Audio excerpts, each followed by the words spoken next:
But it looks like Hello, four. everybody, and welcome back to Six Side Legacies Legacy of the Lost, episode 17. Before we get into everything, let's introduce our players. Starting Alpheus, Howdy, chat. I'm Alpheus, the Dwarven Artificer. Endre, Hello again, I am Andre, the Tiefling Sorcerer. Aquin, Hello, I'm Aquin, the Dragonborn Druid. Rook, Go ahead, Rook. Do your thing.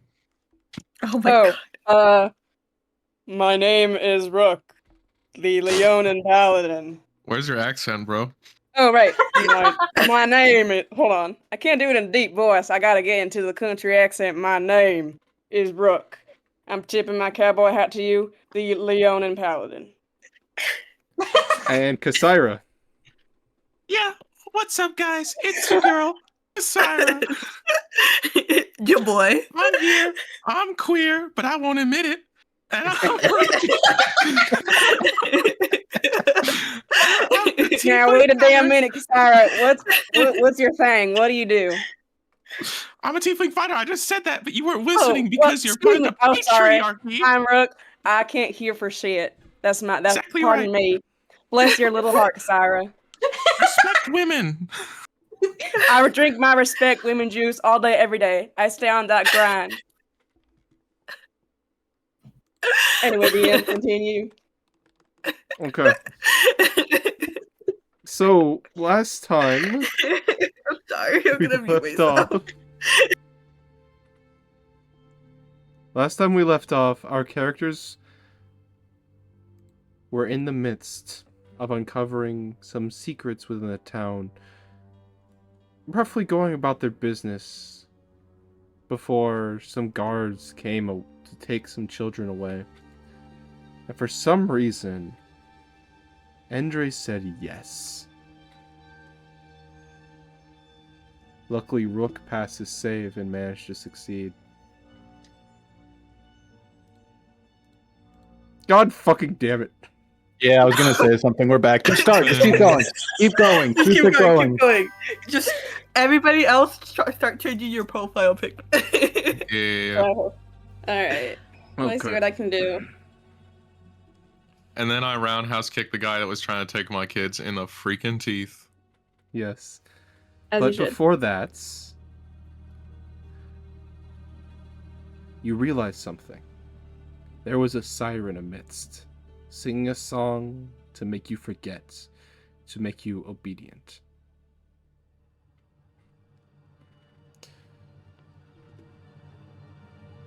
And that's where we left off last time. So now, starting back, not at the scene just unfolding, but at everyone else, specifically Gasira and Aquin. Well, you guys are just walking out of the store. What are you guys doing? I believe we were on the way to the armory. Okay.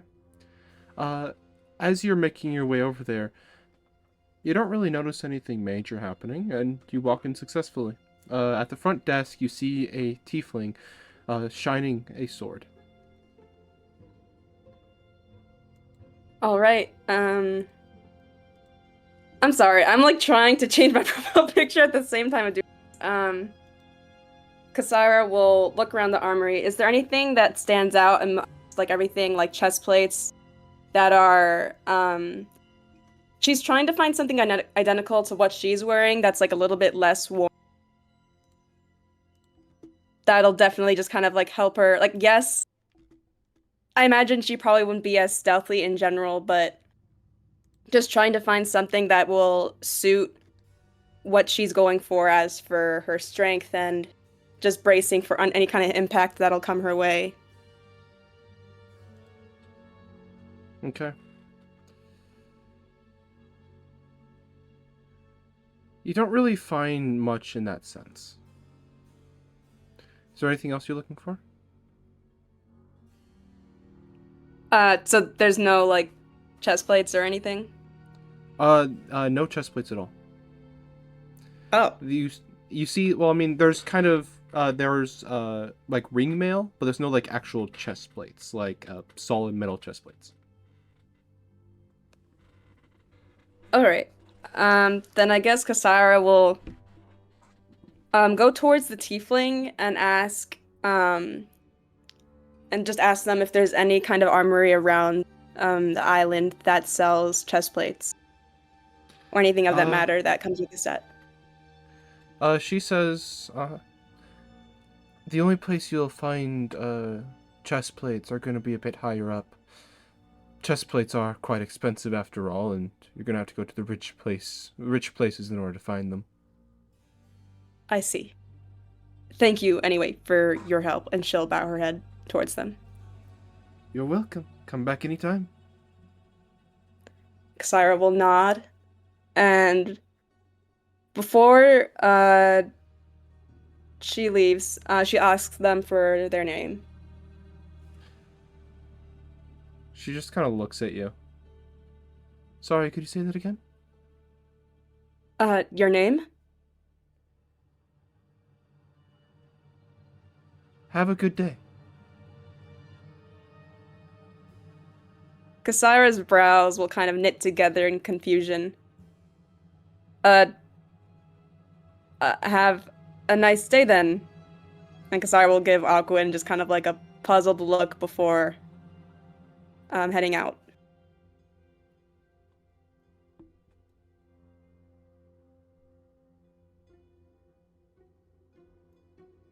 Okay. Well, that's happening. Alpheus, on to you. What are you doing right now?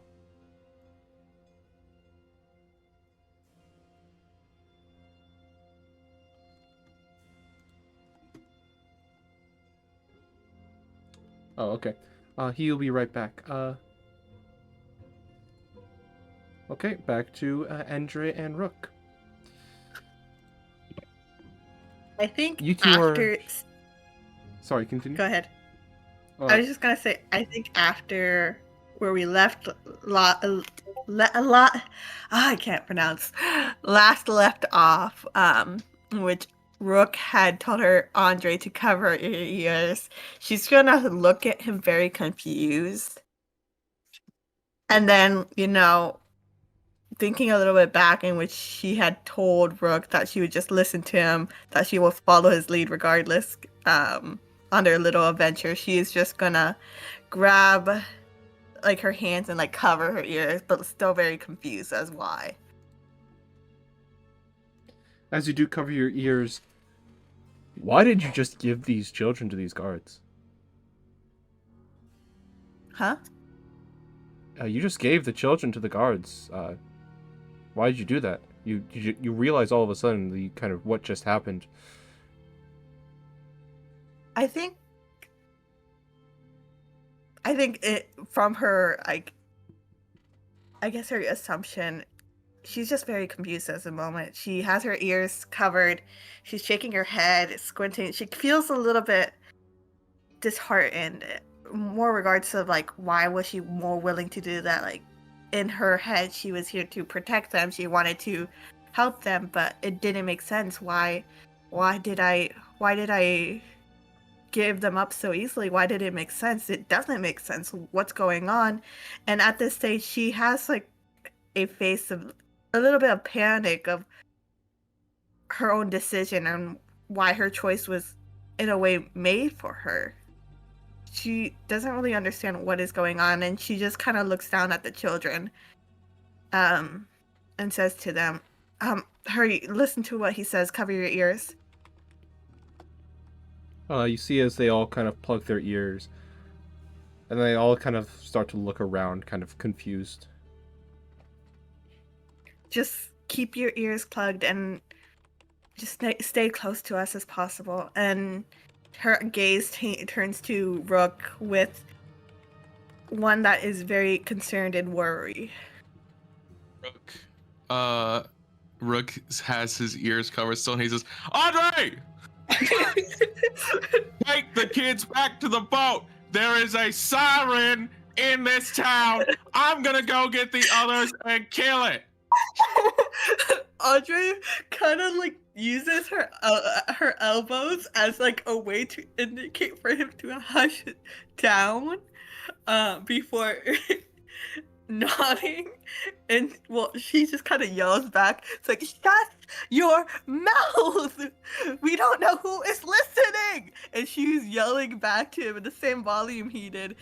As she's like, yells to the kids, like, we need to go to the boat first together so we can regroup with the rest of the group! Yeah, so anyway, I'm gonna go find the others so we can kill this siren. I don't know what you just said. I'll see you later. And He's just gonna. she'll yell, wait, do not leave me alone with these kids!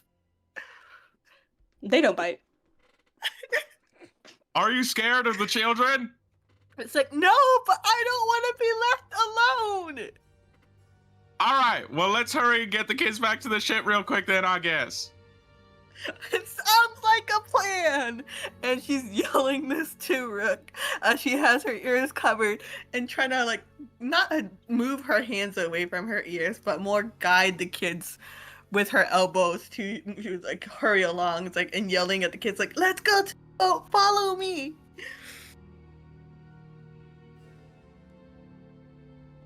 Yeah, They start to follow Rook will back it up. Okay. Do you guys start running back to the boat? Yes. Yes. Okay. Along the way, you see Aquin kind of standing near Kasira, outside the front of a store. Actually, DM, before we leave, I would in fact like to take anything valuable off of the guard that I knocked out. Yeah, brother. So it's gonna be a little bit difficult with your ears covered. You sure you want to do that? You're so right, actually. Never mind. I will Do it. abstain from publicly embarrassing this guy I think this time. I think Andre would. Does she need to use her hands to cast a spell? Yes. As long as it has semantic components. The S next to the spell. Ah, damn. You said that we're passing Aquin and Kasira, right? Yeah. As you guys are running, you pass them, walking out of a store. Rook will get like deeply close to these two since Andre told him to stop yelling and he kind of sort of heard that. And he just leans in, like basically touching his nose to like the sides of their face. And he's just like, guys, you need to cover your ears. You need to cover your ears right now. Are you okay? I am perfectly fine. You are not. You need to cover your ears Excuse me? right now. Andre, seeing him like, she just kind of like waves with her elbows, like kind of like a chicken. You like the chicken dance, how you wave? Yes. That is what she is doing, but her ears are plugged, like trying to like indicate like way to cover their ears. Yeah, Aquin Sorry. looks wildly confused, but Yeah, because I was ends gonna up look at covering her Aquin and ears back to anyway. them. Are you Aquin, guys okay? Aquin covers their ears, pretty much immediately. Yeah, as you guys cover your ears, kind of a fog that you didn't even realize was there in your mind just kind of lifts. It is no longer there. Does Kasira cover her ears? I think Kasara would be like, she would question their sanity a bit and asking why they're okay, but because they do look a little bit more troubled than usual, she'll just slowly cover her ears. The fog that was clouding your mind lifts as well. Rook continues to speak at basically right into their ears as he does so. There is a siren in town. I don't know where, but this whole place is under some sort of a spell from this woman singing. Uh-huh. Okay. Are we sure it's a siren? Yes. How did you come to this conclusion? Do you not recognize the fact that we've been hearing singing since we got here? Upon looking back, you recognize that yes, there was singing, but you never picked up on it. I mean, I didn't necessarily, look out for it. I guess it was just background noise for me. I didn't really point it out, I guess. Well, that would be the number one sign of a siren. What if it's literally just some woman singing? What if it's Then just a completely other thing? Then it's still a woman who is singing and mind controlling the entire town. Okay, so I guess we go find her and figure out why she's controlling all these people. I was just gonna say find her and kill her, but if you want to look into it, then sure. Well, yeah, we need to figure out why exactly she's doing it out of every island. I mean, There's they definitely wanted me something to here. give up these children for no They tried to reason. steal our kids. Whoever tries that, she looks very frustrated and more frustrated with herself. By the way, you're welcome for not letting them steal our kids. Someone tried to steal the kids? Someone tried to steal the kids. Who? A guard that was being controlled by the song. I see. Okay, should They we were- drop off the kids in the ship? We already did, or we're on our way to do that now. Okay, who's babysitting? So while you Aquin, guys you are doing seem that, we're gonna go over to Alpheus really quick and ask what he is doing. Last I checked, Alpheus was loading some stuff up onto the ship. So I would guess Okay. he would be under the hull. Okay. Not really understanding a lot of this commotion, but just hearing a lot of commotion, I would assume. Actually, not really. There's not really anything Oh. going on. Nothing out of note. Cool. I guess he's just chilling down there, sorting out items, keeping track of the inventory, stuff like that. Okay. So back to you guys. Sorry about that. Aquin, you seem pretty stressed out by this whole thing. Do you want to sit with the kids so that you don't have to necessarily be involved in hunting something down? I mean, I don't know. I guess if it helps you all, I'll stay with the kids. I mean, you don't gotta. I'm just trying to give you, an excuse to not have to come and potentially murder something. It's up to you. And Well, they nope. just kind of shake their head. No, it's not up to me. I'm not you. I don't pilot your body.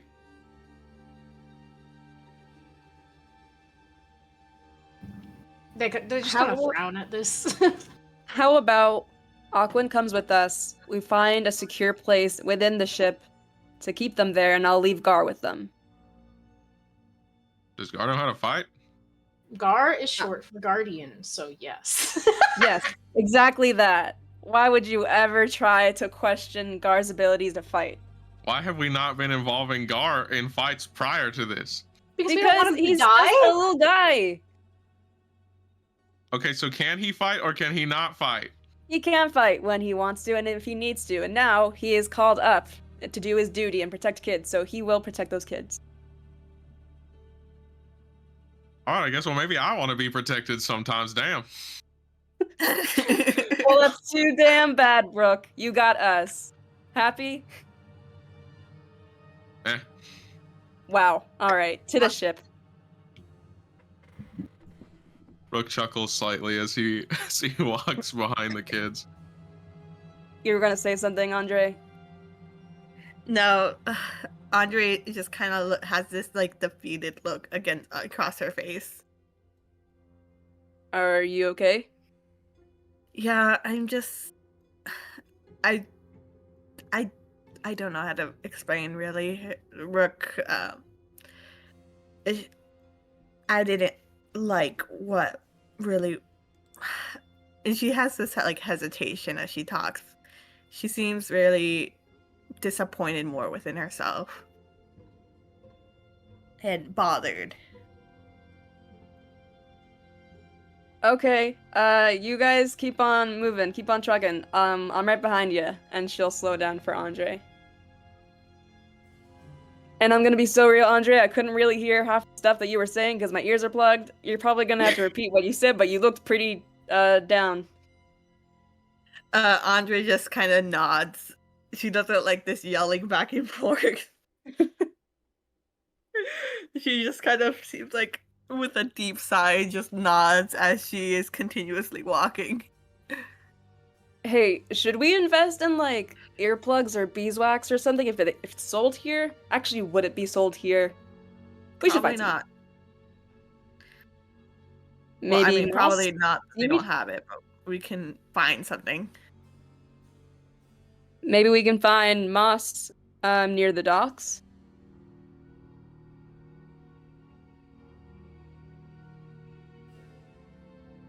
Yes, no? Probably go to a candle shop and get something there. Ah, very good thinking. Yeah, we'll do that. And they will proceed towards the ship. Okay. Do all of you guys proceed to the ship? Just making sure. Yeah, Rook is trying to make sure that the kids are fine by getting them to pretend to be ducks. Got it. Yeah, you see one of the kids takes his hands off his ears to do like the No! chicken motion. Put your hands back there. Your wings are your elbows. Your wings are your elbows. You see as he kind of puts his hands back on his ears and makes like a little sad face. I'm sorry, buddy. And then you all make your way to the ship. Yes. Alpheus, during this, you do hear people board the ship. Are they us? Yeah, I'd imagine I'd go up and check. Oh yeah, you see the rest of the party all holding their ears and making little duck sounds and doing duck motions with their arms. Alpheus, cover your ears. Why? And why are you Don't making duck question noises? me, because it's fun for the children. Cover your ears. I'm not really one for children's games. Shut up and do the game! I'm just gonna go back downstairs. I'm gonna let them sort that all out. Okay. Why? Can you make a contested athletics check for me, please? Which one's athletic? Hold on. I'm interested to see where this Alright, goes. Sure. Desperate times, desperate measures. That rubbing is his a other beard. 16 for me. Okay, I got a 23. So Rook Black Widow leaps, captures the sides of your head with his thighs, and is just gonna take you to the ground. Well, this count as being prone, DM? DM, I need to, I need, How much do you weigh again? A lot. wait, so this does count as being prone? Yes. I would like to expend one of my armor's spell slots to not be prone. I mean, I'm still grappling you, so you still have me It's- hanging I'm- off of your head. No, hold on. You're on his shoulders. Just Yeah. That's a Wait, crazy he's amount of on weight my at a very shoulders. sudden amount of time. yeah. So all of a sudden, Uh, out of nowhere, you see Rook run forward, or you don't even see him. You're facing away from him. You see, you hear clomp, clomp, and then just Dum, you dum, feel dum, something dum. soft around your head as you start to fall over, only for your armor to right itself, and you just have a big weight on your shoulders.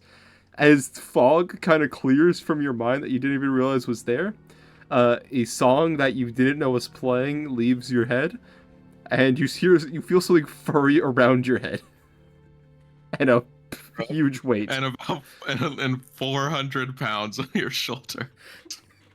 I'm gonna ask you to get the fuck off of me Are right you, now. are you gonna cover your ears? Yes. Look away, just children, get look away. the fuck off Cover me your now. eyes. Rook falls. Rook lets himself fall off of Alpheus's shoulders with a You're thud. gonna be taking 2 damage as you fall. What the hell? That looked like it hurt, Rook. You good? Yeah, I'm all right. Andre is just kind of baffled at this moment. Alphys, are your shoulders good?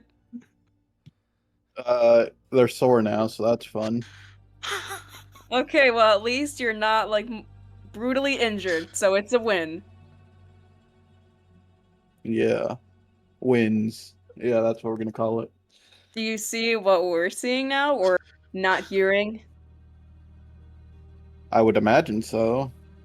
I'm asking that one to the DM. Yeah, you, there was something that was affecting your mind, which is no longer affecting your mind. Nice. Be like, yeah. Siren? Is what they said? Just be a little bit confused. How did we go the entire day without noticing? Because it's part of the song. Are we just gonna have to keep our ears covered like this the entire time? Likely. Or until we can find some wax to cover our ears or something along that lines. Yeah. Could I just Also- get like a bunch of paper, wet it, and then put it in between my ears? That might work. Sure. Can I try that? Yeah, as you take your hands out of your ears to do so. Well, I don't. Why were you plugging your ears? All right, here we go again. That's a good question. I think I should go check the inventory again. Everyone around you plugging their ears. It's kind of weird. Alpheus, cover your damn ears, or Rook will roundhouse kick you. Why? I'll just do the thing again. Do the thing again. You do All right, remember here we him go. suplexing you. Children, cover your eyes. Wait, no, don't cover your eyes. Just look away. Okay, your guys' version just saying, "Hey, there's a fucking siren," is kind of crazy. Alpheus, cover your ears. There's a siren. All right, I guess I'm covering my ears again. Yes. All right, I got- and Does the mind fog go? clears. Yes. Okay, cool. All right. Okay, so that's not gonna work. Let me try something else. Can I use Mage Hand to I wet was the gonna paper? do Mage Hands too. Yeah. I was Can gonna I use use Mage Mage Hand Hands. to as wet well. Does Mage Hand have some other components? Does it? Uh, I don't think it does. You'd have to look. I'm not checking. check. Hold on. I'm checking as well. Worst case scenario, we can always Verbal stuff and it in our semantic. ears with our feet. Verbal. It does and have semantic. Damn it. All right, everybody pair up. Use your feet to stick things in the other person's ear. Don't you have a zone of silence? Me? No. Oh, wrong class. Wrong class, I guess. I have literally no idea what you're talking about right now. That's crazy. Okay, what if we just... I don't know how feet are gonna work. We're gonna have to take off our shoes. Rook. I don't even wear Rook. shoes, homie. What if we just Rook. use our mouths? Rook. Yeah. Use your elbows to cover my ears, okay? Okay, Rook will walk over. I think logistically it is just Andre's face in Rook's pecs as he just sticks his Stop. sticks Stop. I his don't want to elbows. imagine that. Stop. I don't want to imagine that. Stop. Well, Andrew's getting in there. Andre just looks. He's got a face full of it. She just looks so disturbed at this moment. She just saw an impending darkness above her. I'm sorry. What the fuck? Stop. I don't like that image in my head. Homegirl suffering from success. It's basically just a hug. It's basically just a hug. Oh yeah, roll up and close the burger now. Okay, with that, she feeling kiss Rook's pecs. Can I just say it's your all our elbows? I can't even talk at this moment.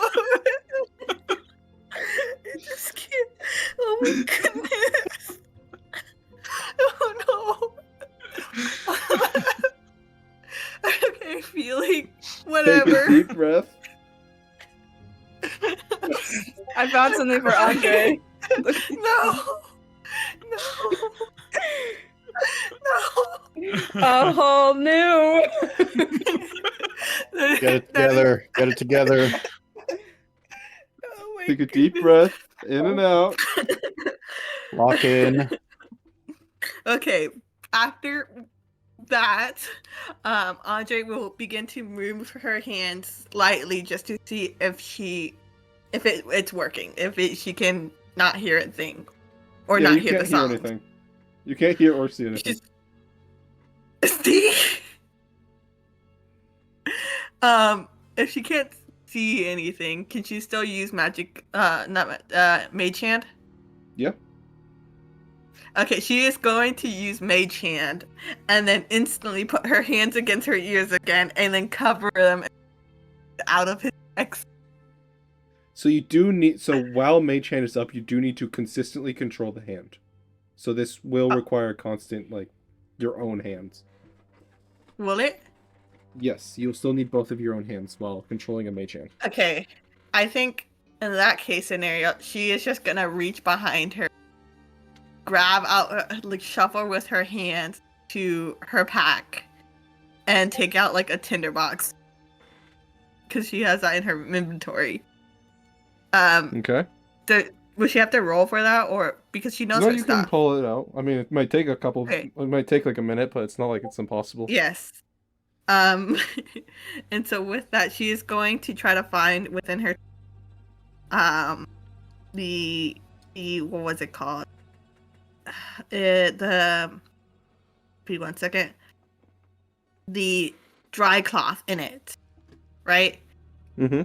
And she is going to rip that with her hands and then put it back against her ears and put that inside her ears.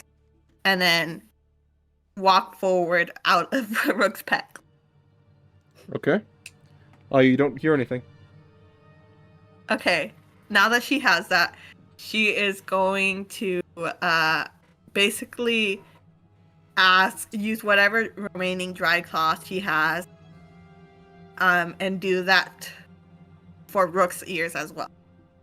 Okay. Both of you guys no longer have to cover your ears. Okay. Thanks, Andre. She just looks very not upset, but very Disturbed. Yes. What? I mean, I know that this is a troublesome situation, but is something bothering you? And she's gonna whisper to herself, it says, I feel violated. And all of this is happening while shouting. Not that specifically, but all this is happening while yelling at each other. Of course. No, we understand. And then with any... So she took the clothes off of that one guard or took the armor off that one guy, right? Yeah. Okay.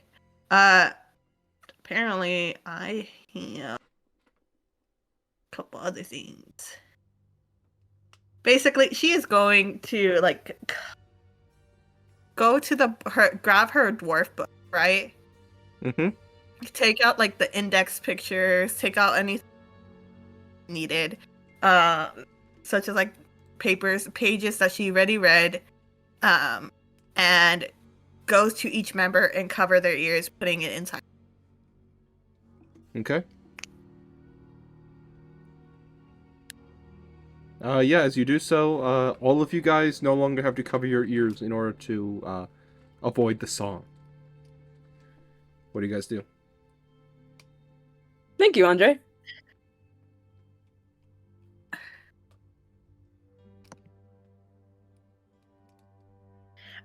Yeah, of course. Sorry, she still is very disturbed. Andre's really having some troubles with the current situation. Right, right.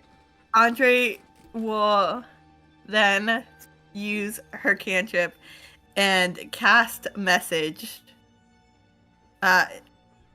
That's not a cantrip, correct? Yes.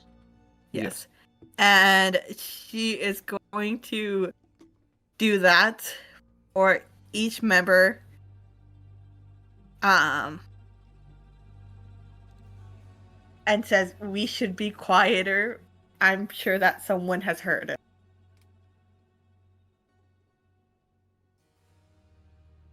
Okay. I guess we should move the kids into a more secure place within the ship now. She just nods as well, and then sends a message to the kids saying, "Hey," and waves at them as she does so. It's like, we need you to stay low below deck. Do not take out your earplugs or the paper out of your ears for any reason. I want you to stay safe, and I want you to make sure that you're okay. So please, just HUD below deck. There's some food down there, and just hide if you hear something that isn't. They kind of nod. And she also says there's a cat down there too. You can take care of. Oh, Gar is in Kasira's backpack because she was Oh, paranoid okay. about leaving it alone. Okay. Well, she didn't know. Andre didn't know that. Okay. And then she looks back. Does she see Gar in Kasira's backpack? You see a little no? face poking out of the blackness. Okay, and then she puts paper in Gar's ears as well. And Gar immediately starts to claw them out. It's like, what? It's Are okay. cats Gar affected by sirens? I don't think Gar's a very good listener. I think he'll be okay. Okay, Andre gives Gar the cats and say, take care of him while we're gone. They kind of smile and while they're holding the cat, and you know those pictures of just like really grumpy looking cats while they're being held? Yes. Yes. Yes. That it's just looking at these children with malice. Okay, just follow me and take Gar with us, and she'll guide the children down to this most secure place in the bottom deck. Okay. DM, this is very off topic, but I forgot to ask about it last session. Mm-hmm. So is Dusk just gone? You have not seen the shadow. Can I ask Daybreak and just be like, hey, Daybreak, actually, do you know if Dusk is still around? I have not seen him since that night. I hope that the poor guy's alright.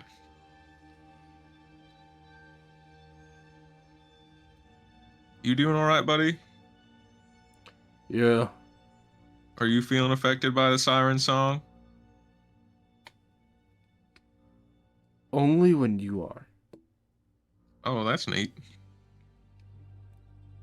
Alright, well you make sure that these don't get taken out of my ears. Be my second pair of hooves on the matter. I'm not the smartest thing in the world. But if I'm affected when you're affected and they do happen to fall out of your ears, wouldn't I not realize that they have fallen out of your ears? No, I'm definitely hearing you. I'm definitely hearing you. Like, you're making a lot of sense right now. I'm just saying that please help me in preventing them from falling out of my ears. I will try my best. I do not know how much help I would be. You see as the horse stands up on two legs, looks at both his paws, and then really quickly puts them back down again. Listen, Daybreak, any assistance that you are willing to even attempt to give me, I deeply appreciate because I love and value you. You see as a small tear starts forming in the corner of his eye. You're my most favoritist camel in the entire world. You're my most favoritist tall person on two legs. Oh man, that's real sweet. Thanks, Daybreak. Now let's go kill a siren. I don't know what a siren is. It's a bad lady. Okay. Do we Alright, even guys, know where let's- to look? No, I mean, Siren. what do we have any ideas on how we're gonna find this lady? I don't think your detect things would help, would it? I don't think so. Um, I don't think a siren is undead, celestial, or fiend-ish in nature. If anything, we could probably follow a guard, see where they go. That might possibly be a good idea.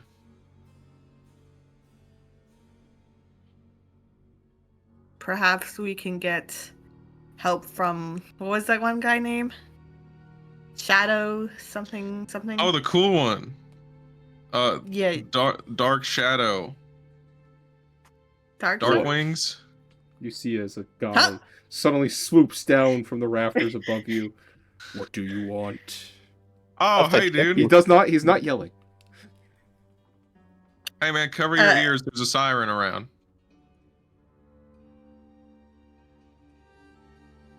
What's a siren? The thing that's singing. Oh, that ugly racket. I don't listen to it. Ye- Are you unaffected by it? It's been trained by Tibetan monks. That's crazy. Dark's what's your name? Shadow, Dark Ones, Dark something, Shadow I something. am- What it was? He is still talking at a normal volume, so it's very difficult to hear if you hear them at all. I am the Dark He's getting Shadow. closer. She's getting closer.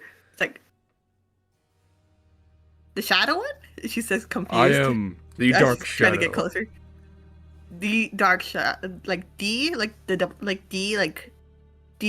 Addo. The Diado? Dark Shadow. The Will of D? You see as he kind of turns around, hangs his head for a second, then he like swishes around even more dramatically, like throwing his cape behind him. I am the Dark Shadow. Ah, okay. The Shadow Mine- one. Got it. Stop disrespecting the Dark Shadow, Andre. Thank you. It's like Andre is very curious. As she gets closer to him, she try to get a better look of him, and she's trying to see if he actually has a face or what does he look like? And she's like, mind me asking what you are? I am the Dark Shadow. No. Like I'm a tiefling. That's a dwarf. That's a leonin. That's a dragonborn. What are you? The Dark Shadow. Do you mind pulling down your hood? You see as he pulls down his hood, there's just like a kind of like a ski mask, but more like, but not like bumpy or rigid or anything. It's just kind of smooth and covering like his entire face. Can you take off the ski mask? Oh yeah, he takes it off, and there's another one. Can you take all the ski mask off? You see as he takes another one off, and there's a balaclava instead. Can you take off everything that's not attached to your face? That's public indecency. What? Anyways, mind my friend, would you mind teaching us how to block off the noise without the use of these? Since you seem to have done it so well. It's just ugly noise. I don't know what to tell you. Okay, how do we find the source of the ugly noise? The Dark Triad. Okay, what is the Dark Triad? There's this dude.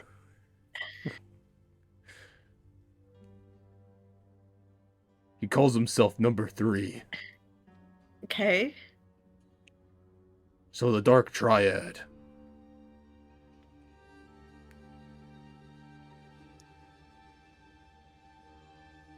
Where is this Dark Triad? And she looks very, like, not annoyed, but she's just trying to get to the point. I don't know. She smacks her head. Rook saddles up. Rook like shuffles over to Kasaira and leans over, and he's just like, "This guy's so freaking cool." Because Zyra's not there. She's still below deck. She's giving a pep talk to the kids. he saddles up to Aquin then and says the same thing. This guy's just so freaking cool. Alcuin just gives him a look, like, what the hell are you talking about? He's so cool.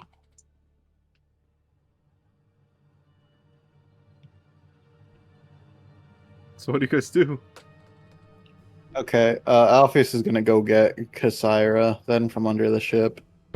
Just bring him back up and just be like, well, I think we're gonna have to at least survey at least some decent areas where sirens might Kassira be.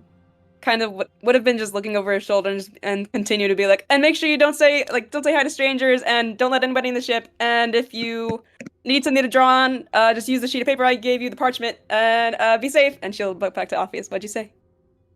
Said we're going now. Oh, okay. Where to? We're gonna go see if we can find places where the siren might be. I'm thinking Okay. lower side because a siren would need to be close to water. Right. So I'm thinking we check under. Could be above too, unless. I say we check down first. Do we want to try a tavern? Why would a siren be at a tavern? I mean, I don't know. Maybe they're like a secret bard or something. Not You never know. We sure can about just that try one. it. Let's go discuss this with the others. And All then he right. starts walking upstairs. Okay, Rook, as you were downstairs, has just been talking to the Dark Shadow and just like, hey man, so like my name's Rook, and I like really vibe with your whole deal. I just think it's really neat. I think that you're real cool. Where'd you find out about the whole Dark Triad thing?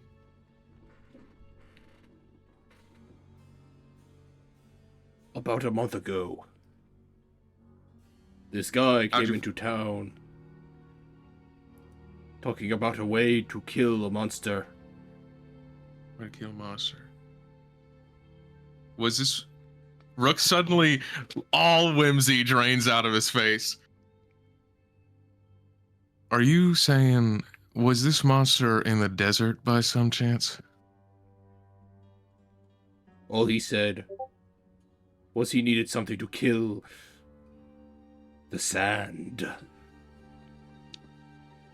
Rook's eyes, just mere moments ago, full of so much whimsy and and life, completely drain, and he looks like he has just a complete absence of warmth as he looks at the Dark Shadow and says, and you don't know where we can find this guy, you said?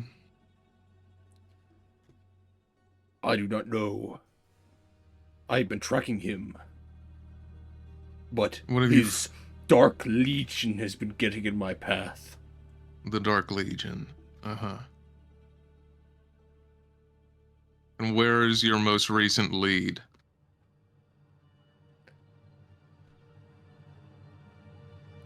He reaches behind him, like under his cloak, then he pulls out a metal pipe. The sound of the evil person thingy comes through these. Through pipes?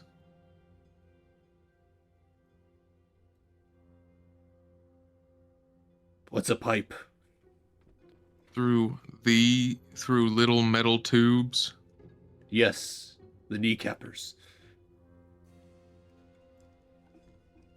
Man, if Rook weren't suddenly in a terrible mood, he would find that so funny. All right. And you don't know where these lead, I assume. They lead everywhere. But you don't know where they originate? No. I see. Ask him, maybe wonder where they all connect to. That's what I just asked him, Well, is where it they seems like originate from. It seems like he needs more simpler terms to understand. Well, why don't you ask him that, Andre? Okay. She's okay. It's like, is there a place where they all connect? I do not know. Can I inside check that? Sure. All right. Damn it. 9. As far as you're aware, he is not lying. All right. I guess the best thing we can do is just follow the pipes and see where they all connect to. Rook is just going to, as you say that, look to the party, especially towards Kassira, since she kind of like was filled in on his whole deal last week, and just be like, one of the people that I'm looking for is here. This has become a top priority for me, at least. This person could have answers to where the siren is. Yeah. He could. He could also have answers to, where a lot of things are. He might even be the one controlling the siren or having it do his bidding.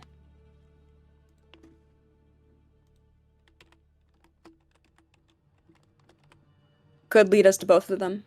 We can try it.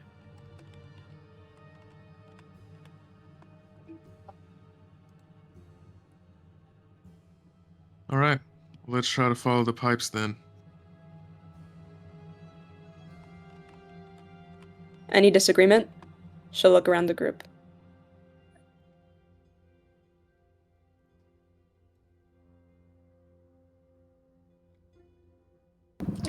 Let's just head out. All right. And Kassira will get off board on the ship, and honestly, I'm assuming Rook would take the lead on this one. Yeah, Rook is walking with a purpose. All right, yeah, she's following after him. Same. Okay. Do all of you follow? Yep. Yes. Okay. Yeah. As you guys continue to follow, you see as the dark shadow, he's just kind of walking behind nonchalantly. Just kind of just following. Good. Alpheus, can you make me a perception check, please? Sure. Where is it? God damn it. Nat Dang. 1 plus 1, so a total of 2. Okay, you don't see it. Cool. Okay. Continue. Don't see what? Ooh, I think you almost got him there.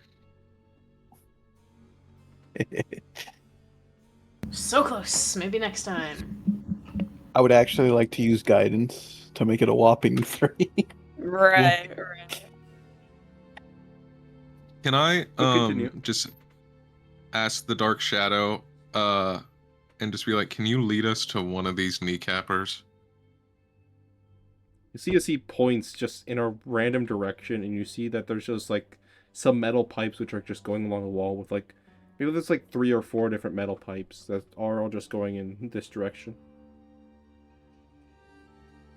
Alright, well this definitely seems like we can just start following it. Andre just nods. Yeah, as you guys begin to follow them, you see as they branch off in 4 different directions. So if they branch That's off in fine. 4 different directions, wouldn't that mean that we are like going towards the output instead of the input Probably. currently? So then what if we just go the other way? Yeah, as you begin to follow in the other direction, you it takes a little bit of walking, but eventually you find that all of them lead into or that a number more kind of meet up with this kind of section of pipes. going into a very large metal pipe, maybe about 4 feet in diameter, that is kind of Wait, running right below one of the walkways. so you're saying we have to follow that one large one that we can no longer see? Yes. Oh, if you want to follow that one.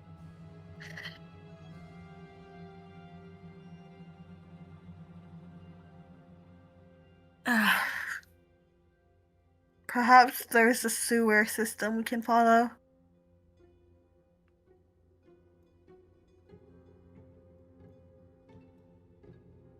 I mean, if it's underground, then Kasara looks grim at the mention of another sewer system. And she'll shrug. I mean, if there's no other way. DM, is there a manhole nearby? Yeah, actually pretty close to you. Andre goes over to that and see if she can lift it up and open it. It's not like that heavy. It's not like modern day manholes. As you do open it though, Uh-huh. a kind of rancid smell hits your nose as you did open it directly into that large metal pipe. What you guys were following was part of the sewer network.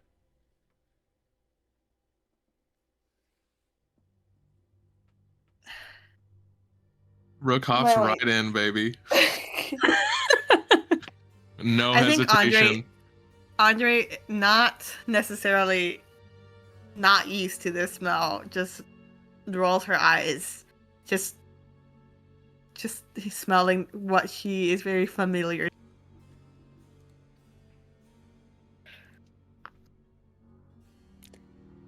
Kasira's like corner of like her upper lip would kind of like grit as like the scent like hits her, and she just like shudders, but defeatedly slowly goes in. Okay. Alpheus would put on a piece of cloth over his mouth and nose before entering. Okay. Aquin? Aquin's in there. Aquin's following along. Okay. As all you guys kind of hop in and just start following along. Continue walking and walking and walking. Eventually, you reach, or you can see daylight ahead of you. And as you walk to the end of the pipe, you see a grate that leads out to the ocean. And as you kind of push it open, and you look down, you see that this was the sewer that was actually just leading out to the ocean. Oh my goodness. Oh, this So- is where I could have probably entered from. I mean, I don't know. I mean, it's either in the ocean and singing down here out into the open, or I have no idea. I don't really What- know how siren works. Weren't there 3 other pipes? We still have 2 others. They We all can just led go into check this one. those. Oh, they all led into this one? Oof. Yeah. I mean, I guess we can go for a swim, see if there's anything under there. I don't think entering a siren's domain is really the best option for us. Then Not to should mention- we climb up? Just around the exit? I'm sure there's like rocks. She'll kind of poke her head out if it's possible to see if there's like any like jagged rocks that she could be able to like perch her hands on to climb up. No. The city is fully built on the plant structure. There's no like rocks or anything. It's all just platforms that are strung together. Okay. Can I? What? Sorry, you go ahead first. Yeah. What would a siren stand to gain from outside a city by controlling a bunch of people within the city? Especially about strange stuff, like not remembering the existence of, I don't know, your own name? My current theory, based on the fact that the kids were quote unquote chosen by the guard, is that if people don't remember each other, it's easier when they get taken and used as cannon fodder.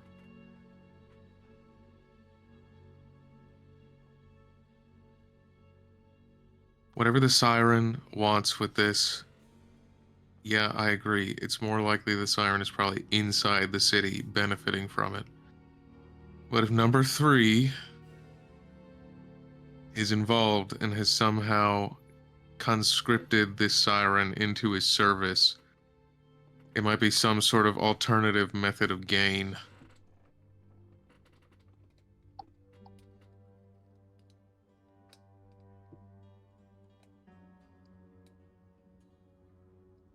Should we go to the top side then? We Top side, like the rich people.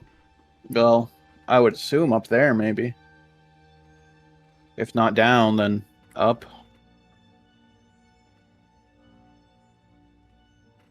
Would you say this person is greedy, Rook? It's alright. He's greedy enough to steal literal children out of their homes for his own agenda. All right, then I guess we can try topside. Or why don't we just do this? The pipe that we found is wide enough that we could get into it and move through it. We just cut our way in and then we follow it directly.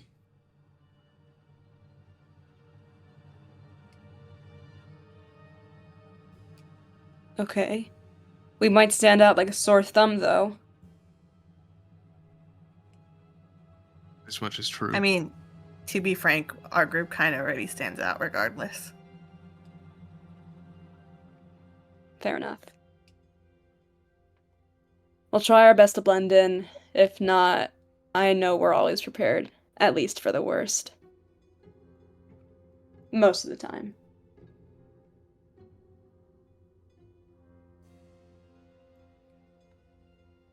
So what do you guys do?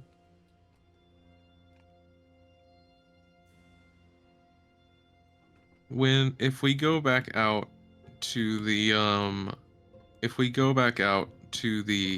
to the place where the pipe disappears under the walkway, is that pipe the sewer that we were just in, or is it just nearby? Are you asking me? Yeah. It is just nearby. So, does it look like one of us could potentially like cut our way into that pipe and then we could just move through it? Potentially. I mean, depending on the thickness of the pipe. I mean, most pipes aren't thick enough to where. I mean, you all could pretty easily. You might have to like do a little bit of crawling, but for some of the bigger guys. But like Alpheus could probably squeeze in there, and as long as he's crouching, we'll kind of walk along. Bitchin'.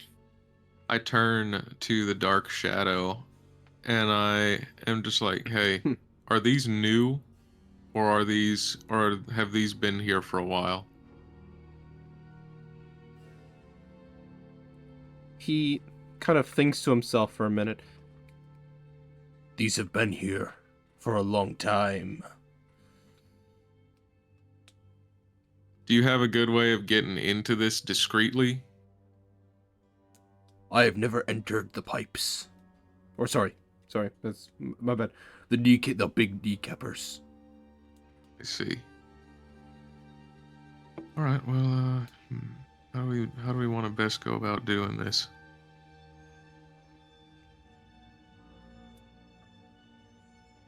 I mean, why don't we ask for? And she's gonna nudge Alpheus. Alpheus's friends. I'm sure they're running around here. What friends? Ah, I see. I mean, you are now king, aren't you? What are you on about? The rats. I'll give you, yeah, the rats. Oh. I'm sure the rats know. Also, you never knew that because I never said it to you specifically. Yeah, the rats. No, but Kasira had mentioned it. I'm saying out of character. Yeah, Kasira or someone had mentioned it to her. I know that for a fact because she got a recap.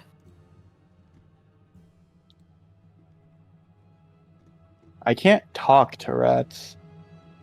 I mean, you Yeah. can't, but you have your spokesperson here for you, and she indicates for Aquin with a little bit of jazz hands. Hendrik, could you resend that title thing again? I've lost it completely. I don't even think I wrote it down. King of the Rat. I'll have to go back a little bit. I'll be looking for it, but keep going. You do All have King right, of the well- Rats, though. That's the title. All right. I guess Alpheus would try to summon a rat or two, if at all possible. Walking from the edge of the open sewer, kind of just climbing around, you see 3 rats all kind of walk in.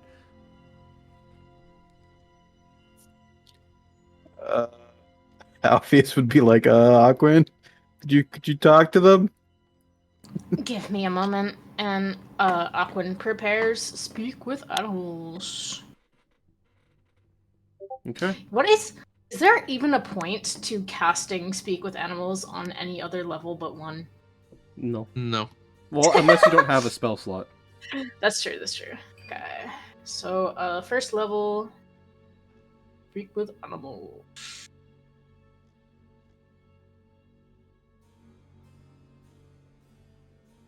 And Aquin just kind of looks to the group like, what am I asking them?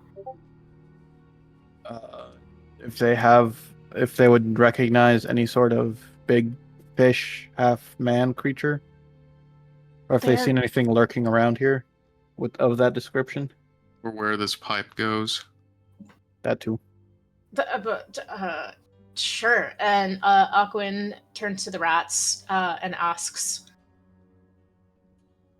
have there been any larger creatures in your pipes lately? No big boys. Oh, sorry, that's the wrong. I want to make sure to say my voice at least a little bit, because my voice is absolutely getting shredded. Yes, I know. There have been no bigger creatures as of late. Except you. Oh my Right. goodness, these rats sound kind Pardon. of fancy. What's that even mean? Hello? Pardon our intrusion. We're looking for... I guess we're looking for where these pipes lead.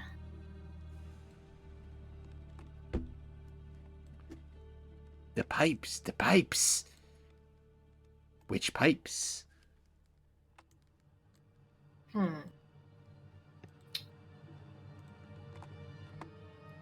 Guys, are addressing the group. There's a lot of pipes. Where exactly do we... I guess where do they all lead? Like where do they culminate? if they culminate. Where does this pipe lead? And I guess Aquin just points to a random pipe, like on the left. To the poop. Oh, do they all lead there? Yes. Ah, I see. So, Do you And have Aquin turns- food? Aquin Perhaps. Me food. lowers her head and turns back to the group. They're all sewer pipes. They all lead to... Well, Ask them where the sound is coming from, or the music is coming from. And perhaps tell them that their king is looking for it. And then indicate Alpheus. I mean, What are you asking me for? I don't talk with them. That's I know, Aquin. but you're their king, so she's gonna indicate. They're gonna indicate that you're the king. I think you're thinking of this all wrong here. I don't know. I am trying to come up with solutions, but we're just trying to find out where that sound is coming from, and they're coming from pipes. That's a good idea. Aquin, could you ask them if they can hear that sound, that singing, if at all? If we have to plug these guys' ears, I swear. Listen, they can't do it themselves. Leave them alone. Do you all hear the music? The one that's, I guess, everywhere? The itchy, scratchy sound? Itchy scratchy. That's the one. It hurts our ears. It hurts our ears too. That's why we have ours covered. Where is it coming from? Do you know? It's coming from the bad place. The bad place. How can we get there? You see as the rat says, or sorry, You speak like you control us. Why we listen to you? As you can see, I am affiliated with your king here, and we will provide ample reward if you help us. King comes alone, for he is king. That sounds dangerous. And Aquin says this in common to We everyone. not eat him. I'm just like, what do you mean dangerous? What do they want? They want only Alpheus to go with them. Tell them that we're his servants and that we are his right hand personnel, that we are his protectors or something like that. Aquin looks very annoyed by this prospect. It's like, if they think Just say guardsman. Simple as say that. we're yes. We are the king's guards. We will not We let better him go guards. anywhere. We better. Aquin flings their neck back and says, "Rats are better guards than us, I guess." Tell them we'll give them, I don't know, a big cake. I already promised them ample reward. They are still insisting only Alpheus goes. Can we just like can we just like any of us fight one of them in an honorable duel and to prove to them that we are in fact better guards? Oh my god. Alpheus, Offer just that. cross your arms and give them a dad look, and they'll listen to you. Your word is final. I try my best to give a dad look. I don't know what I'm doing. Roll for dad look. yeah, roll. What am I rolling for? Just Dad roll a look. d20. Just d20. All right. Just roll dad look. Special new system. 6. Happening. As you look at them, Stop. Is he hungry? He hungry. Yeah. He's hungry. He's not hungry. Yes, he's hungry. a rat is going to walk up to Alpheus and then put like one hand on your leg and then another like paw up towards you. Don't like it on me. They think he's hungry? They think he's hungry. Okay, what if we... Okay. I know you're probably really tired of translating, but just say that we're gonna guide him to food, and we'd also give our share of what we found to them. You could And hungry also for knowledge. That sounds right. you could also say something like, "Oh, we'll get rid of the noise." You can't do that. I'm sure the rats wouldn't be able to get rid of the noise, but you guys can get rid of the noise. Or say that it's Yeah. bothering their king and that we're trying Oh, to get up yeah, the that way too. of like we're trying to help the king. It's bothering the king as well as them. And the king has ordered us to help assist the rats with the noise.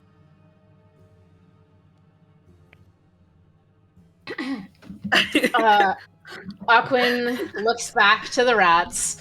At this point, Very annoyed. yeah. Aquin just goes, per order of your king, we are to come with him. We are to vanquish the itchy scratchy noise.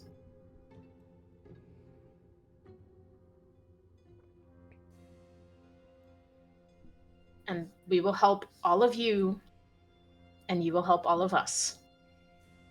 Okay. Aquin looks back. Let's go. I guess that worked. And Aquin gestures to Alpheus to be like, I don't know, lead the way kind of thing. Point. Like, Yeah, like do move, gesture. So- forth. So the rat that is on your leg, he backs up a little bit and then offers his hand to you, Alpheus. Aw. Take Oh, it. How sweet. baby. Little baby man. I guess Alpheus Oh, would baby shakily man. put his hand down. I'm still scared of rats, but he would shakily put his hand down. It's gonna wrap his entire hand around your finger and just start to lead you. Jealous. How beautiful. I This is should very capture cute. this moment. I think Alpheus would be taking deep breaths. Just, uh, As they're walking, Andre's patting You're his doing back great, friendly. King Alpheus. Yeah, Rook will seeing Alpheus's distress, just like pat his shoulder a little bit and be like, "Hey man, I just really appreciate your assistance. I know that this is not what you wanted to be doing." The rat is gonna look back at you, Alpheus, and ask, "Would you like Big Ben to accompany us, sir?" I would not understand. Well, this. no. Big Ben? Big. So, Oh, Aquin is the only one who fucking hears this. Big Say yes, Ben? Aquin. Who's Big Ben? Another rat. He helpful. He big. Big Big. Ben. Big Ben. Say yes. Say yes. Just Aquin, just say yes. Out of Okay, character, just say yes. Sure. Yeah. The king would like the company of Big Ben. Okay. One of the rats starts running away.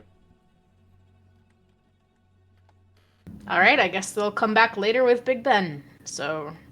Thank you for translating, Aquin. Yeah, who the fuck is Thank you, Big Aquin. Ben? Well, we'll find out soon, Your Highness. I thought they were talking about Rook being big, like as in, like having Rook come with us.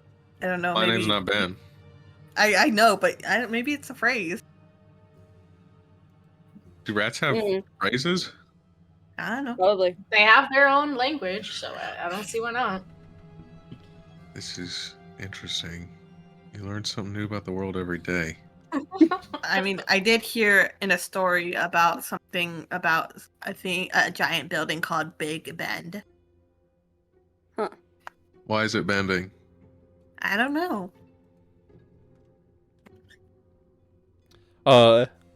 Running a rack around the corner, you see the rat that had run away previously.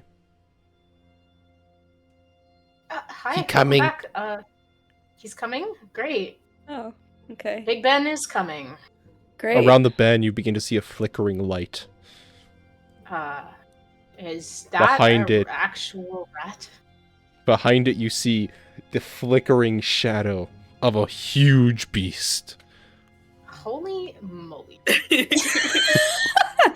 think holy moly is the only set of words you can use. Andre just kind of pats Alpheus's back slowly. Holy Does moly! Alpheus Like spelled see M-O. the giant ass rat? Well, you see the shadow of the giant ass rat. It is massive. I'm holding and I'm waiting just to see it. He is. I am quivering. Alpheus is quivering after seeing the shadow. You hear echoes as each footstep falls, making a loud crack against the pipes. Crack. Crack. Crack. Before you see a tiny little wooden cane pop around the corner. As it hits the ground, it makes the same crack. And out walking from around the corner, holding a candle very close to his body, causing a very large shadow to be cast, It's a very small rat, standing up on two legs, holding a wooden cane, having a black top hat on, a monocle, a nice suit with a white shirt underneath with a tux on, wearing very nice, very shiny shoes. As he turns around the corner, he says, in perfect common, "Hello. Pleasure to meet you all. I am Ben." Oh my god. Hi. Oh, I guess Alpheus would breathe a sigh of relief as to not see a giant ass rat, but seeing this distinguished rat here. This distinguished gentleman. It is a distinguished gentleman. Like, oh, hello. Nice to meet you. It is a pleasure as well, my king.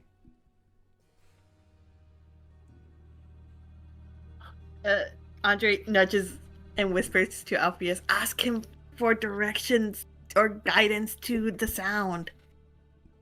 Would you at all be willing to take us to this this noise? Would I have known if it was the itchy scratchy noise? I'm assuming Aquin told us. Aquin did quote itchy scratchy. So. Okay, so yeah. Just if you could why, please of course. If you just followed me this way. Oh, what the lovely rat- little gentleman. The rat is still holding your hand, by the way. I guess Alpheus would just like after seeing this rat that just speaks common, wouldn't be as shaky anymore. Just a little bit. He's still scared of the rat that's on his finger, but he's like breathed a sigh of relief in a sense, as like he has a rat he can actually talk to now and doesn't seem to be scaring him. Thank God. That's awesome. I'm still scared of the one that's on my hand, but not the one that's there. Aquin has a few questions as well. Like, Yes. talking to Big Ben now. So, you all can hear this noise, but you're not affected by it. Do you know why that is? Yes. So this noise, it does not feel great. I can tell you that much. I do think it is different for your kind versus my kind. The sound, if it is quite difficult to understand, to explain if you haven't directly heard it. To your kind, it sounds like what you desire most, but to those who do not have desire in the same way, there's nothing to control us. It is speaking lies. And so therefore, it does not sound good. It sounds, how do your people put it? Nails on a chalkboard. I see. I think it'll help everyone if we stop it at the source then, but... We are actually approaching right now. You see as he kind of walks up to the pipe kind of bends down a little bit, and you see as he kind of walks around a little bit of a corner in the pipe, and he kind of beckons you guys to follow. And as you do, you see that the pipe kind of opens out to kind of dump more of the what would be sewage into the ocean, and right above it is a shiny metal pipe. The sound comes from there.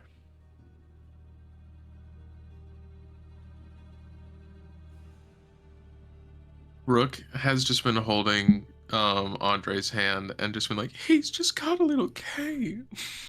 A little tower. he's just walking like a person. Andre is just patting Rook's back. I know it's. She's just kind of baffled, and looks back at the dark shadow just to see if he's there. He is no longer there. He's no longer there. Yeah, he is no longer there.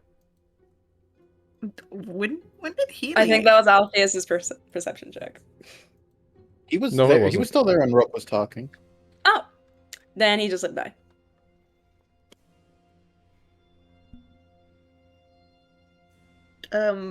I guess the shadow was gone.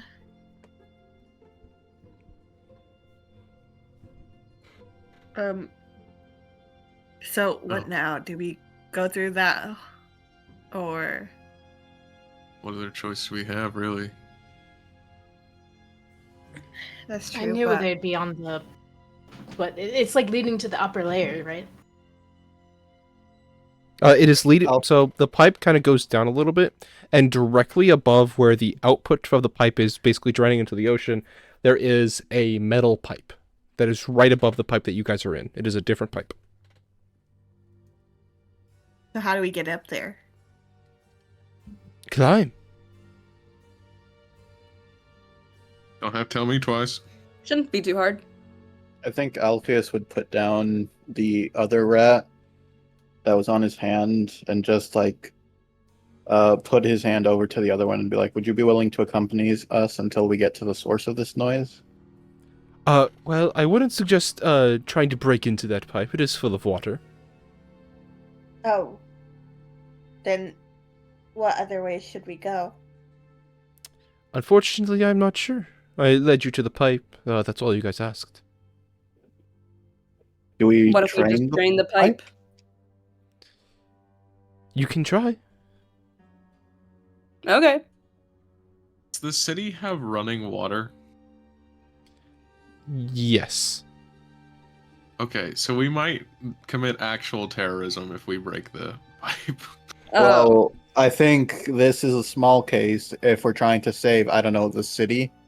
What if we climb the pipe? DM, how big is this pipe? Is it like skinny or is it like It is 4 bigger? feet in diameter. Okay. So climb on top of the pipe? Yeah. Even climb on top. Are we not inside a pipe that has another pipe? Wait, I'm confused. Okay, so this pipe that you guys are in right now, it periodically has kind of outlets in which the sewage just drains into the ocean, just at kind of random points. And right now, you guys are at one of those outlets, and so there's just kind of a circular hole in the side of this pipe, which just drains out sewage whenever it gets to this point. And directly above the pipe in which you guys are in, there is a pipe, the forbidden pipe, with the water flowing inside of it. It is directly above the pipe you guys are actively in right now. You're saying that if we open the pipe, then we would be like drowning in water. Most likely. Good. All right. Well, cool fun fact. I do have water breathing. Oh, there you go. Yeah, not me.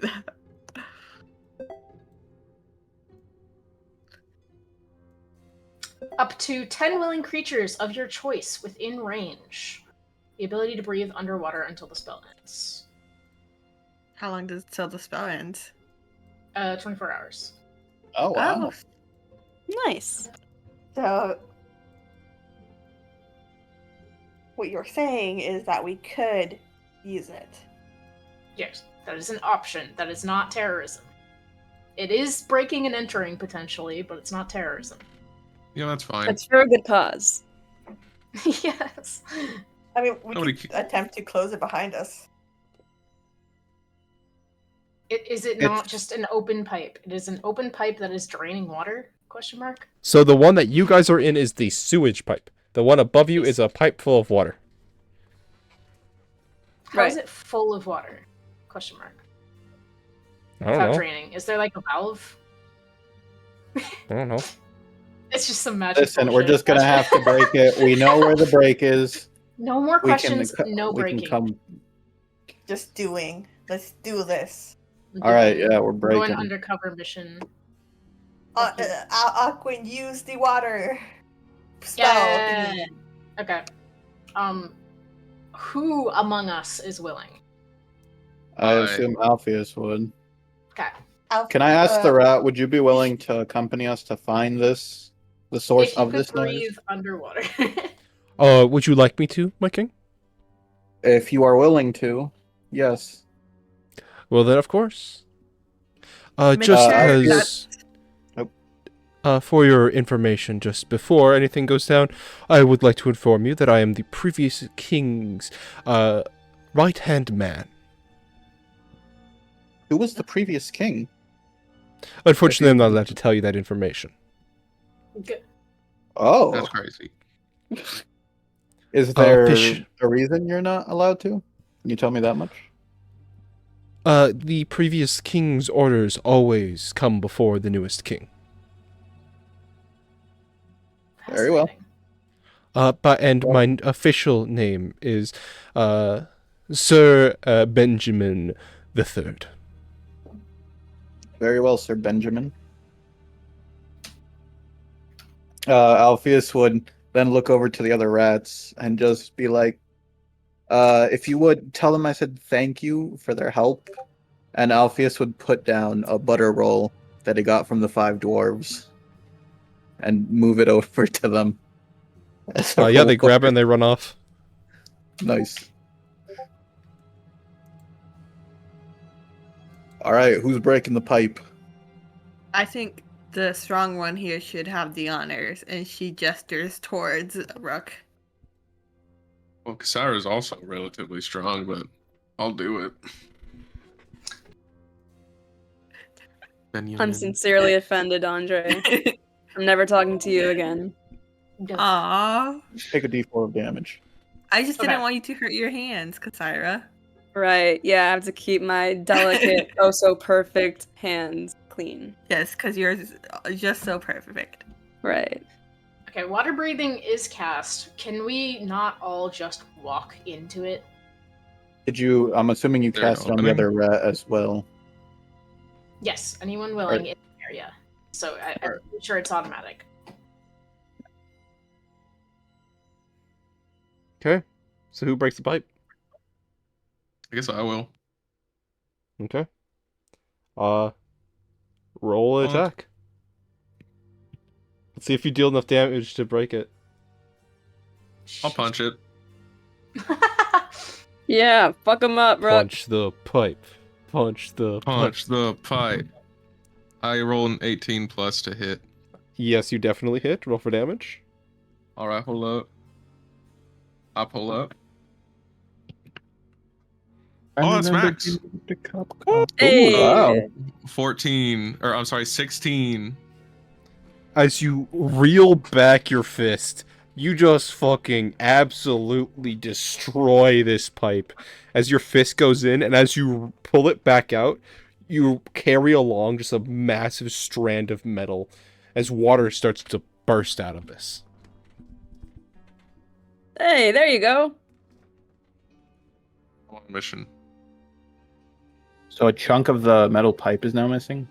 Yes, so you now can all climb inside. All right, I immediately climb inside. Okay. everybody in first. I need to try something before we leave. So Okay. everybody in first. I'll go in last. Kasara will let Aquin and Andre go in first. Okay.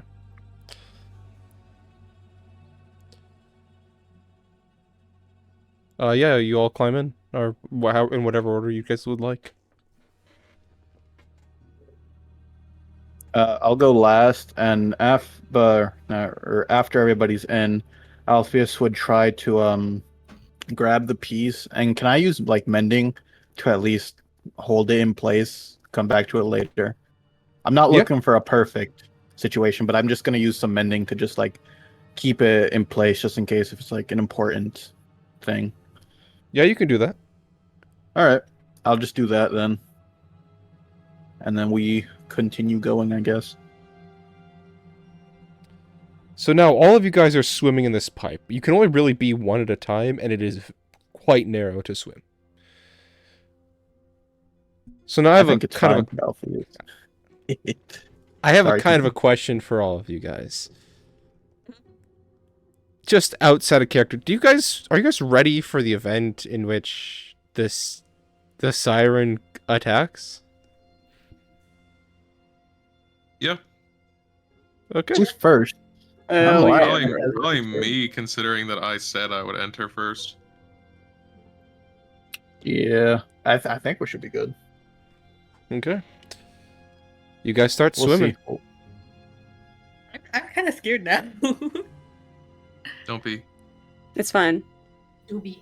We got you, Just- queen.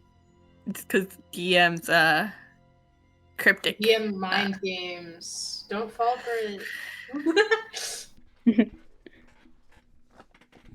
Okay, yeah, you guys And then start swimming. suddenly a lightning bolt strikes and everybody dies. Siren I included. mean, you guys are in a metal pipe, so. Yep. Try to see if you can find an outing somewhere big enough for us to stand, maybe, or at least some nice place. I'm assuming there's no multiple pipes, just like one, or is there multiple? So far, while you guys are swimming, there's just one. But while you're swimming, looking behind you at all? I would assume so. Maybe like once or twice, but not like a lot of times. Yeah, so Alpheus, as you turn around one of these times, you see bright golden eyes watching you from the edge of your dark vision before disappearing. I'll look over to who would be in front of me. I'm assuming Kasira. Who's like, hey, it's following us from behind. Just a heads up. What's I thought maybe you following should us? tell the siren, most likely. What? What are you talking about? You're fucking I just saw with me. it. I am not. I saw its golden eyes. If it has golden eyes, I really can't tell. Hey, go faster. Something is following us. Alpheus thinks it's the fucking siren. Can I Okay. cast like Ray of Frost? I'm not trying to hit, just like maybe cast a small wall every few feet or so. If this thing's It gonna does catch not- up, I'm gonna make it annoying. It's making, like, small chunks of ice. It's not doing anything meaningful. Damn it.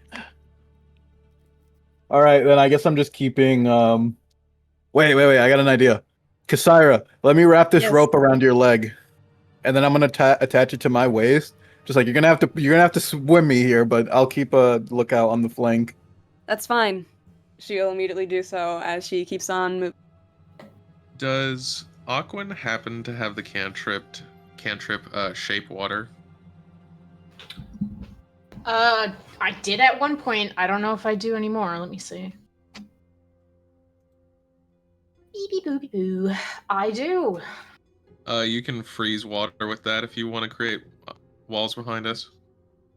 Awesome. Someone's gonna have to tell me to do that because Problem often- is, they're also like in the middle. yeah. They're gonna block off like 2 or 3 of us. Well, I think Yep. shape water has a distance.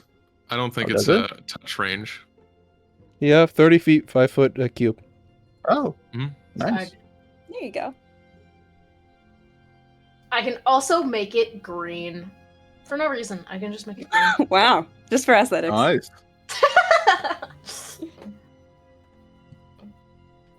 I mean, worst come to shove, Andre can just use shocking grasp, which is electricity. And then I don't everybody know gets about hurt. that. Do it. Do it, come on. About that. I dare you.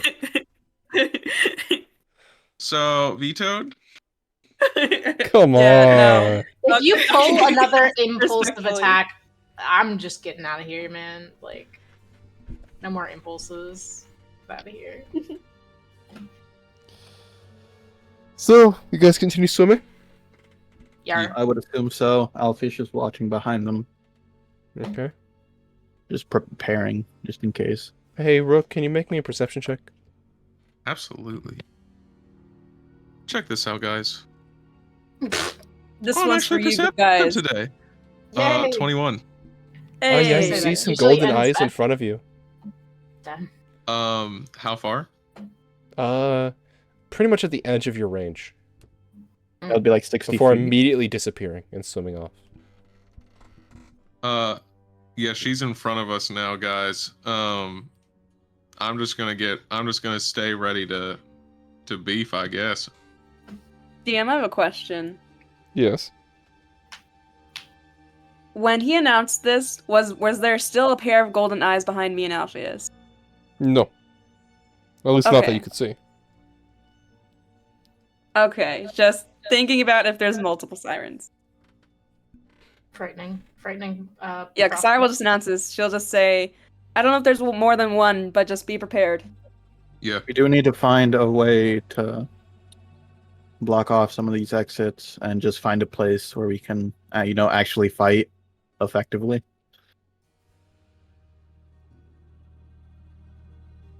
I guess just keep going faster. There's not really much we can do. Rook will just continue to swim forward.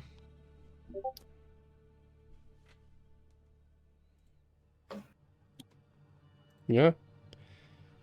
You continue to swim forward. Slowly churning your way through these very dark waters. Periodically, you guys see glowing yellow eyes, but only ever one at a time. Is it behind? Could Alpheus try to shoot just one time if it appears behind him again? Yeah. Does your gun work through water? I don't know. We never talked about this, DM. Well, Deals force what damage, elemental right? is in your gun right now? I honestly can't remember. I know I'm the pretty fire sure was it's. the one I'm that pretty died. sure it's fire. I'm pretty sure it's fire know the for this one fire? specifically. All right. In which case, I'm going to Alright, say then. that it does not go anywhere. All right. Is it able to get behind us if Aquan is putting ice walls behind us? No, it's also true. If you have been putting ice walls, then it has not. You have not seen it behind you. As you guys continue on forward, you reach a fork. There are 3 paths in front of you. One to your left, one to your right, and one straight ahead.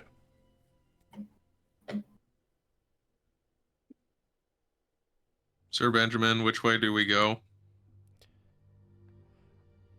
I am not sure, to be totally honest.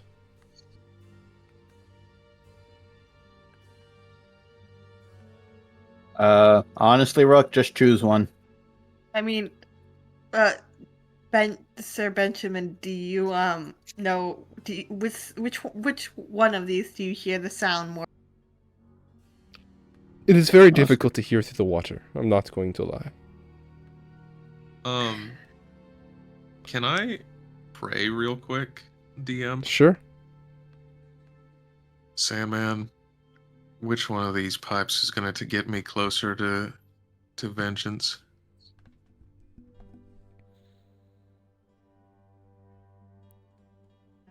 I will tell you, but What it the will fuck? cost you. Is I this did not not. what you... Sorry. Is me finding this man not what you want? A favor for a favor. What is this favor?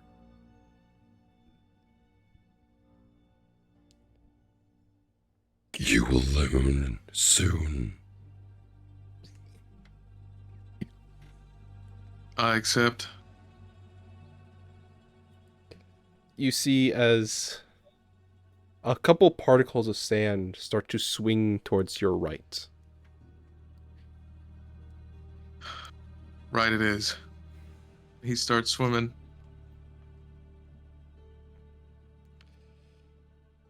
As you continue to Cassandra swim, follows. another fork appears before you, but this one different. There's a path to your left, to your right, and one going straight down. Which way is the sand going? The sand goes down. We go down. As you swim towards it, you guys start to head down.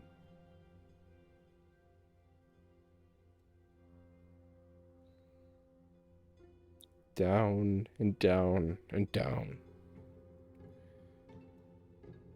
Until eventually, Rook, you feel the end of the pipe. And as you push your way through and you look around, you're inside of an underwater building.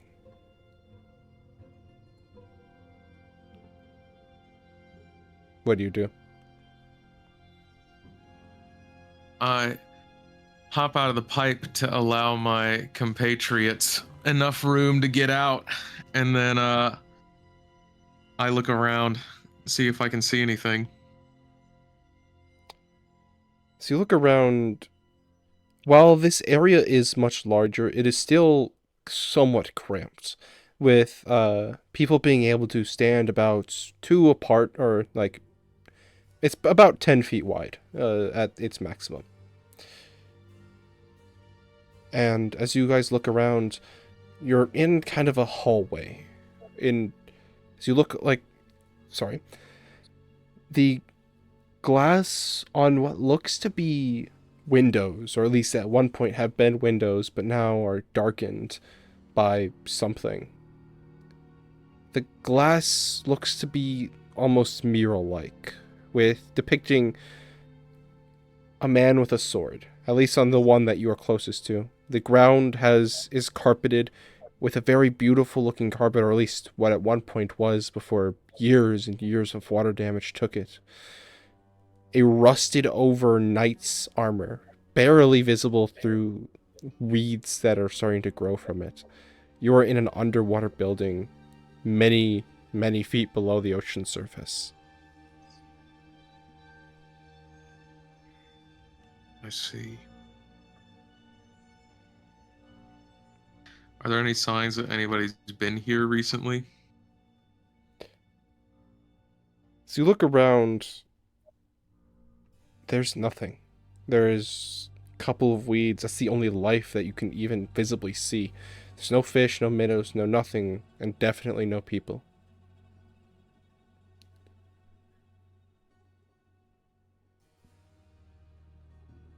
Is the Quick- sand still moving in any sort of a direction? The sand is no longer moving.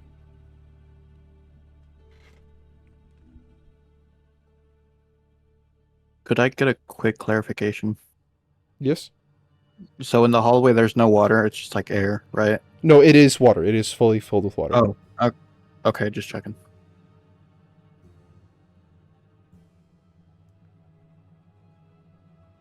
I assume we all get out. Finally. Yes, you are all Like- in the water hallway. The wall. So- Anybody got any ideas? I would say that this is where the siren's been hanging out. How Most we likely. lure her out is another question. Cause a ruckus. Bring in some fresh blood, maybe. I mean, we could just explore the building.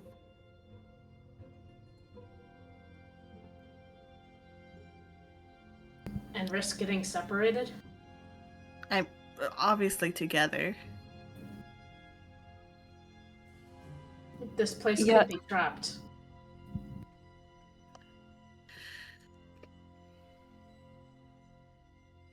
I mean, it's better I mean- than just sitting around and waiting for nothing. That's true, but this is the Fae we're dealing with. Is a siren a fae?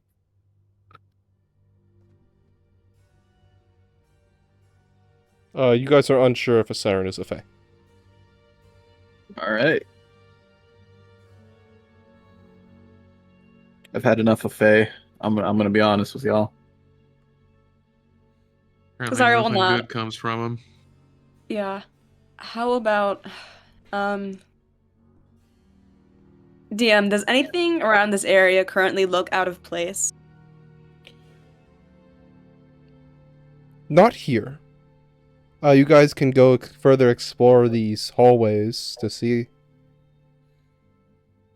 Alpheus would, yeah, start to walk carefully, or swim. Not even walk, swim carefully. Yeah. Yeah, I'm just swimming. You can't really swim carefully. Yeah, as you guys, I'm guessing all of you guys are just kind of swimming in a direction? Yep.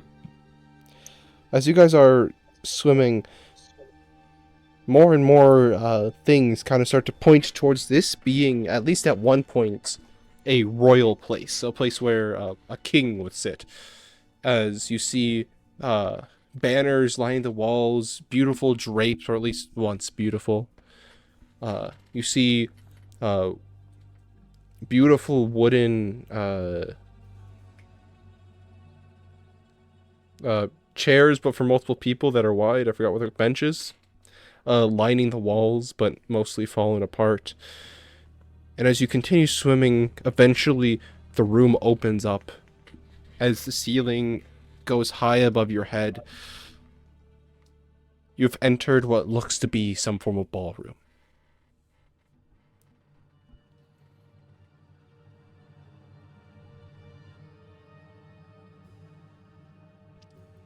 Andre kind of turns to Benjamin. Do you recognize this place by chance? Unfortunately, I do not recall such a place.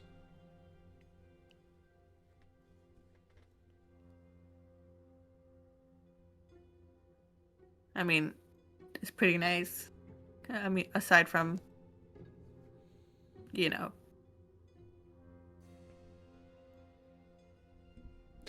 DM, What do you guys is there do? any sign of Continue. is there any sign of like shedding of any scales? As you look around, there doesn't look to be. Okay. Nothing out of order? Not that you can see. Alright.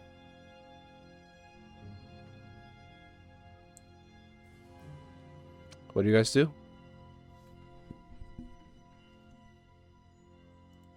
I guess we just keep going in one direction. I'm taking the left. From that one rumor Alfie has heard that if you follow left long enough, you'll find an exit. So I guess just left.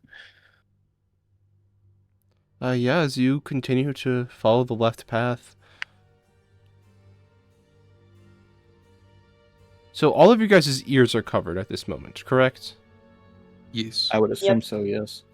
So what percentage of you guys had paper specifically in your ears?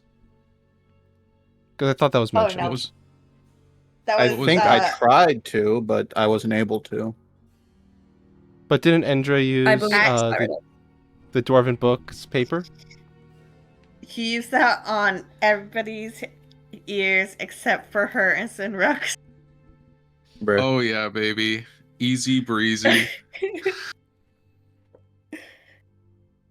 So very slowly, and unbeknownst to any of you throughout this entire swim, those have been slowly disintegrating.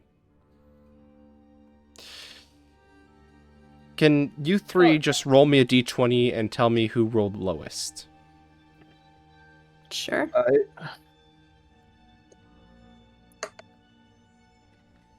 Wow, that's tough. 6. 15. How do you just roll a random dice? There's a little dice picture on the bottom left, and then just click on that, and at the very top, D20. Cool. To every. Could you say that again? Okay, game They were- log says 9. Okay. the lowest is Kasaira. Wait. Yep. Okay. So, Kasaira, as you're swimming,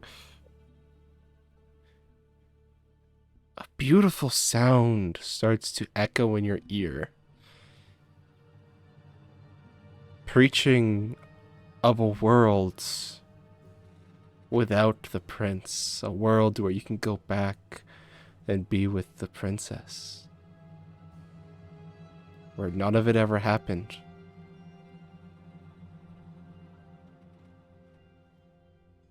It's so beautiful. What do you do? Kasaira stops swimming for a second and just stands there. Or I guess just floats. I was just kind of like standing in place, I guess.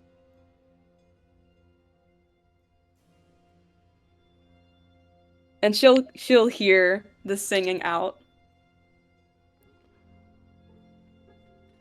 I can give it all to you. Just leave them. Leave them far behind. Into the void, into the dark. I can give you it all. Would you try to resist? Yes. Okay, please roll me a will save. Alright. Is this like plus my wisdom? Yes, this is your Isn't wisdom. she isn't she also attached to Alpheus? Yes. Yes. So Alpheus stopped with her.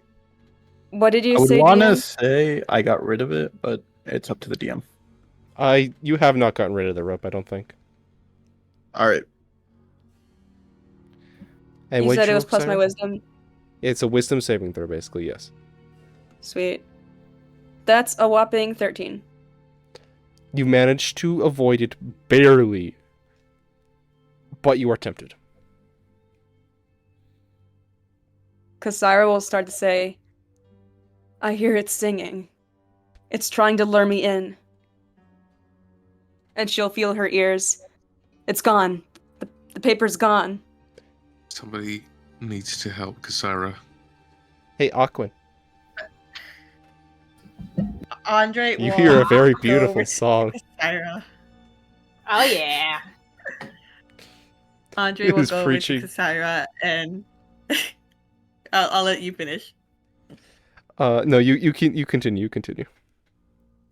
She's going to tear apart her at the bottom of her cloak and make little makeshift things to then move into her ears. Okay. So And then she's gonna move over to Alpheus as she's right next to him and do well, the same thing to him. before that, Okay. you are, as you were doing that to Kasira, Aquin, this song is, it can save your mom. She can be in no more danger. Just go into the void, the darkness, it's right there.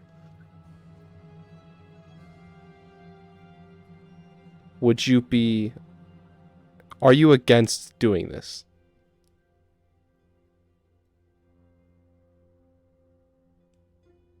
I would say,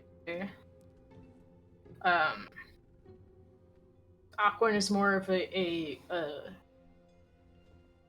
more likely to freeze up. Okay, please make me a will save. Your will. Or wisdom saving Is- throw. Thank you. 12. You're going to fail. Yay! Okay. So as you are putting the things into Kasira's ears, you see as Aquin begins to swim off into the darkness. Would it be? Could we level up once right now, DM, so that I can get Aura of Protection and add 1 to the saving throw? No. Aw. For Is it too late to get witnessing- guidance? Is it too late to get guidance? Yes, Yes! far too it's late. not reactive. Big oof, big oof. You gotta like Alright, lock in on the guidance thing. He's gonna that's have not it like, prepared. Andre is gonna yell that Rook like Rook at her or get Just them. can I just try to grab Aquin? Sure. Make me a athletics check. Oh baby, oh baby. Oh baby, a triple. It's time for the freaking Black Widow maneuver. Hey, One, guidance. two. Hey, guidance. It's Have a time to. guidance. Oh my gosh, I'm Hey, guided. Hey, Alpheus. That was good. You begin to hear This a song. very beautiful song. Damn. That's crazy. I'm gonna But keep anyways, pushing continue, forward. Rook. Dirty 20. Yeah, you managed to grapple Aquin. Aquin, you don't really put up much of a fight. Yeah, no.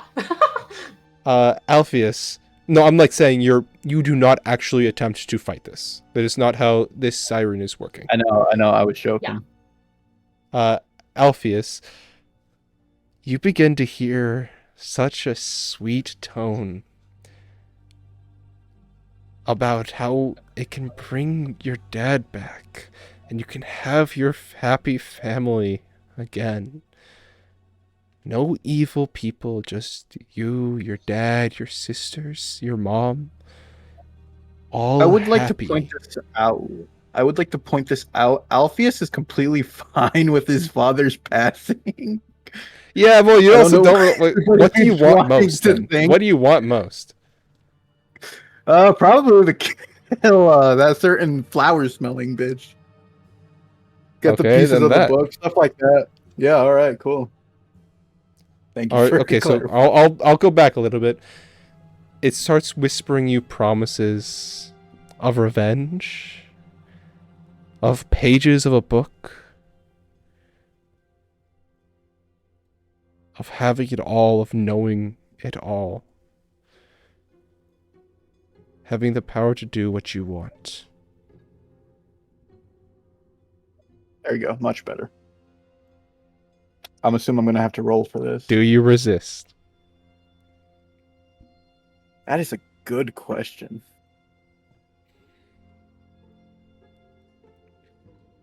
Would I not have to roll for it? So, you can choose to resist or you can choose not to resist. Resisting is basically along the lines of knowing, since you are aware of what is happening. And so therefore you can choose to try your best to put up your mental defenses and try to push away from the wanton desire that it is basically that you fully believing it can give you. Or you can just accept. I think Alpheus would like to refuse, as he has been offered this by the Fey Prince himself, and he doesn't like the sound of it. He thinks of them as Okay. just empty promises. So I would like to say he does resist, Okay, please as he make me a knows will that save. there's not much that can. Where's my will? Will save. Oh, there it is. Yeah, so that's an 11. I give myself guidance, by the way. No. Oh my That's too Damn. late. You Cool. are So lured. Kasira's getting dragged with me. Yeah. Kasira, you can no longer hear the sound because Android did put something into your ears. You see as Rook is grappling Aquin and Alpheus is starting to swim away with you attached. Okay. Can Kasira literally just try to pull Alpheus by the rope? I'm assuming, so the rope was attached by her leg, it's wrapped around, correct? Yes. I mean, you're not Okay. really holding on to anything, though. Even if you were to pull it, you would still be getting pushed with me as I swim away. I mean, she could swim the other direction. Where would she hold her ground? Well, yeah, but I mean, if you were to pull someone into water, both people get closer to each other. So therefore, you would technically still be pulling him back, and you'd get closer together. Yeah, that's what I'm saying. Just like pulling the rope towards her. Like she'd like lean down towards her leg and just try to pull the rope that's like stretched between them. Okay. As you pull the rope, you get closer to Alpheus.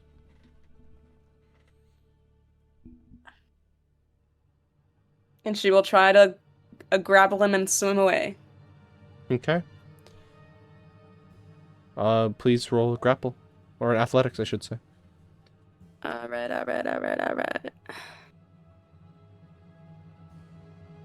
We'll say I do have advantage. Oh god, that's horrible. Thank god for advantage. Unnatural 20. Okay. Yeah, you managed to grapple. Sweet. She is swimming away! Okay. So is it possible for me to use that one thing of my armor? I don't think What? that works underwater. No. Or You would have it? you have no interest in attempting to go against Kasira right now. All right. Yeah, So now that both she of is you swimming as guys fast as possible. Okay. So now that both of you I guys are will- restrained, Andre, would you like to put something into both their ears? Yes. I will do the same process with Kasara as I did to them. To them, I would say. Yeah, I was Okay. gonna say that Rook could just stuff some of his bandages in Aquin's ears after the grapple. Yeah, so you both managed to get stuff into your ears and you can no longer hear the sound. What do you guys do? Noise. Do you guys remember where that sound was coming from? Which way were we swimming? Would I know which way I'm swimming? I think I would Yeah, know which you way were I'm swimming. you were swimming down a hallway, or you kind of located a hallway and started swimming down it. I would think that way, as that's the way I wanted to swim. So, I think the siren is over there. Kasara would Let's nod in try it. agreement to Alpheus's claim. Silently. Okay. Both of you guys, Awkward. or everyone, starts to swim down the hallway. As you continue moving,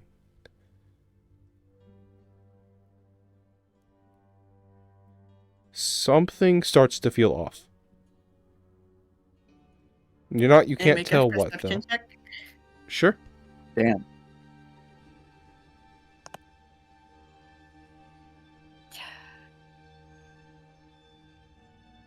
Give me a second.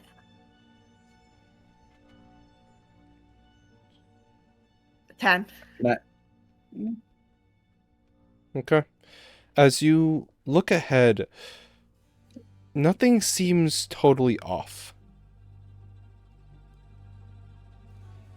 Do you guys continue swimming? Mhm. Okay. You guys continue swimming until eventually you hit a doorway. And as you push yourselves through, you see a throne. Sitting on it, in a odd pose, is the most beautiful woman any of you have ever seen. Damn. She looks thought different sirens- to all of you. Oh. So whatever your personal preferences, and viewers as well, whatever your personal preferences are, sits on this I was gonna make a bad joke. I was chair. gonna make a bad joke. Looks like I'm fine, boys. Oh, Oh, look here how we different. go. Oh, look at him. Here we go. Oh man. Alpheus is just a beer of mug. A mug of beer. It's just a fucking mug with a crown on it. Is that a plate of pasta? Let me go. I was gonna make make a joke to Kasara. Just send it to me. Or if you'd like to announce it publicly. Nah. Alright. As you guys look closer at her, around her neck is an iron collar.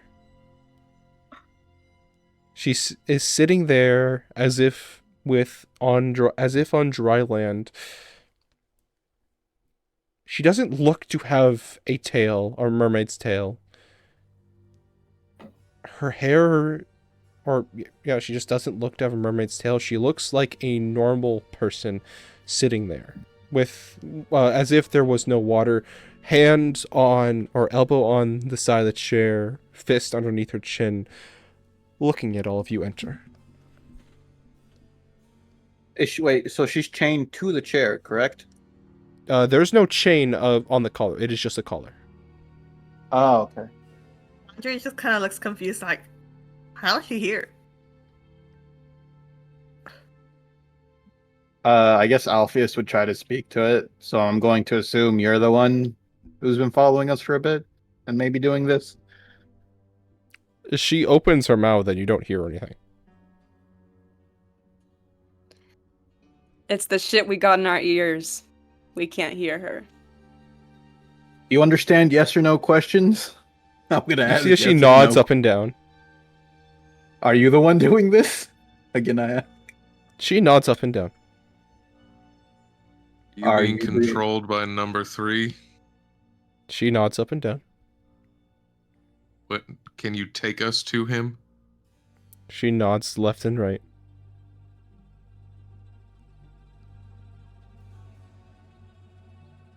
Are you doing this of your own free will? Left and right.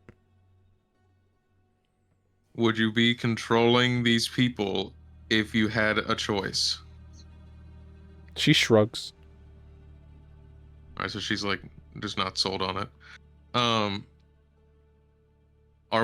Can we free you from his Why would you control. be a siren? Left and right. Would you mind if I cast identify on that collar? As she gestures towards the collar, she then gestures towards like her forehead, and just flicks her own forehead. I'm going to assume it causes some sort of pain if I do. She nods up and down. All right. Well,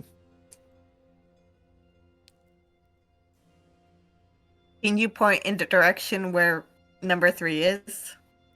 Left and right. Is there a way in which we can help you? She nods up and down. And how would that be if you can hand sign it? She points to you guys, and then she points at her stomach. oh hell You no. want to eat us? She nods up and down. I think, and she's gonna like turn to the group and just kind of like does a gesture to indicate, like kill her. Sarah will just like kind of rub her hands across her face, just like tired and like confused, and then she'll look to the siren and say, "Would any other food satisfy you other than humanoid flesh?" Left and right. So, Aquin, can you make me a history check? You would know the most about sirens. Yippee! Yeah.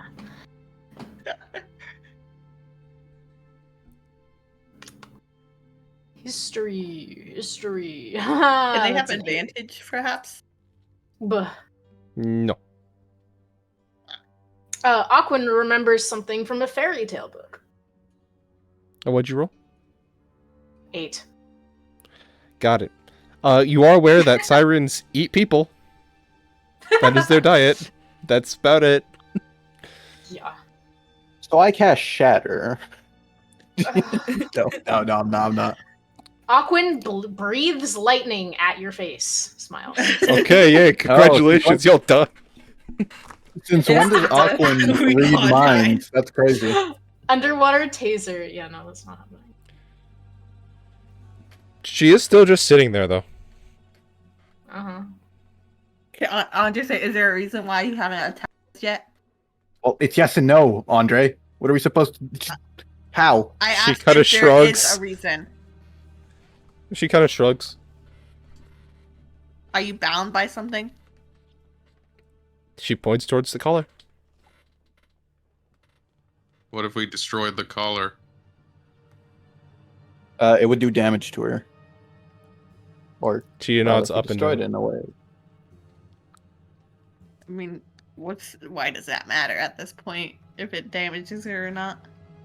Is there an okay? I ask her. Is there any reason why we shouldn't just try to help you, or is there any reason why Okay. we shouldn't kill you? Yeah. Because by the sound of it, we're trying to help here, but you are just still trying to want to eat us. She kind of gestures to herself and then nods left and right.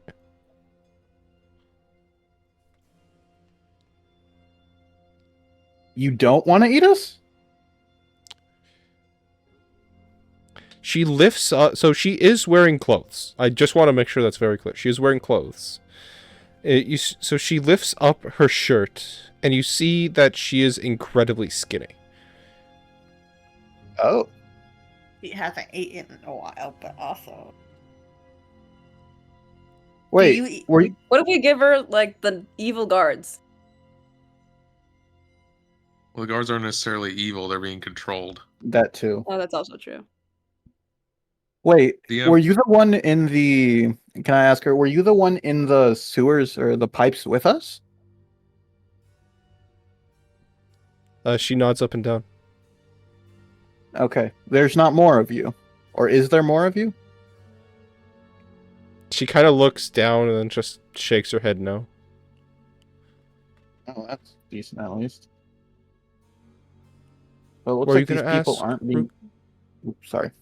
I was gonna ask, since you said that Rook would have the knowledge of sirens before, can I make some sort of a history to check to see if there's anything other than people that sirens can eat? Sure.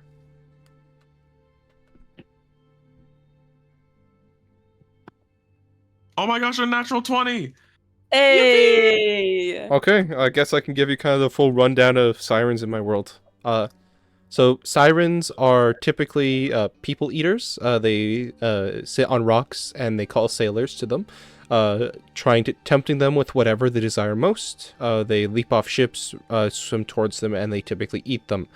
They are a predatory species. They affect any creature with desire, or at least a lot of desire. So things like rats and most animals who desire food and shelter doesn't really do anything to. And people with very little desire aren't affected by sirens either.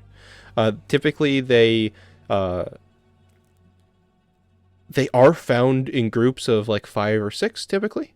And they are found along the coastlines of pretty much anywhere south of the sunken continent, or the sunken world, sorry. However, they have not been spotted in many years. They are extraordinarily rare creatures. They don't really eat many things outside of humanoids. However, it is people have found that they can eat other things in a pinch. It just they won't really gain a whole lot from it. Wait, so could I ask her to speak then? And then could I have Sir Bartholomew the Third, or was it Bartholomew or Benjamin? Sorry, Sir Benjamin. Just tell us what she's saying.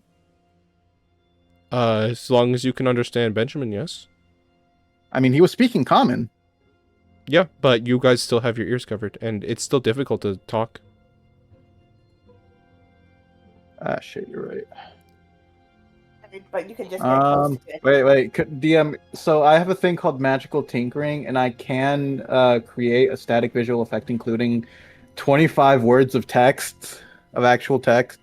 Could I just have Sir Benjamin like type on a keyboard or something?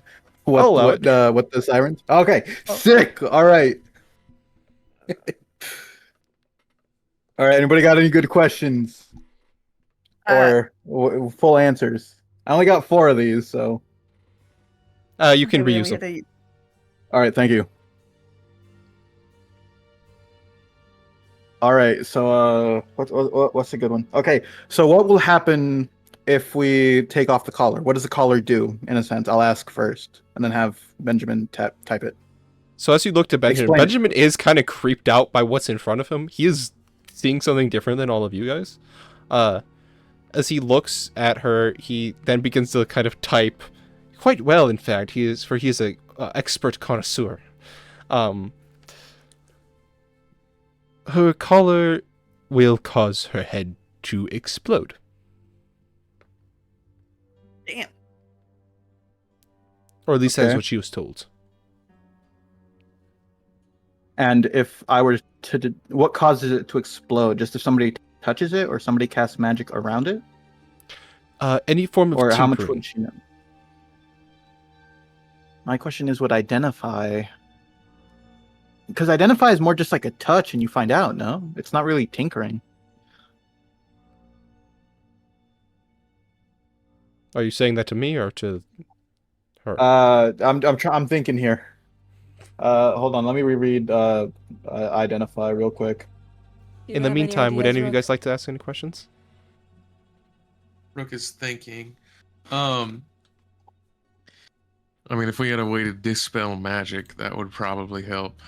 But that's outside of my expertise.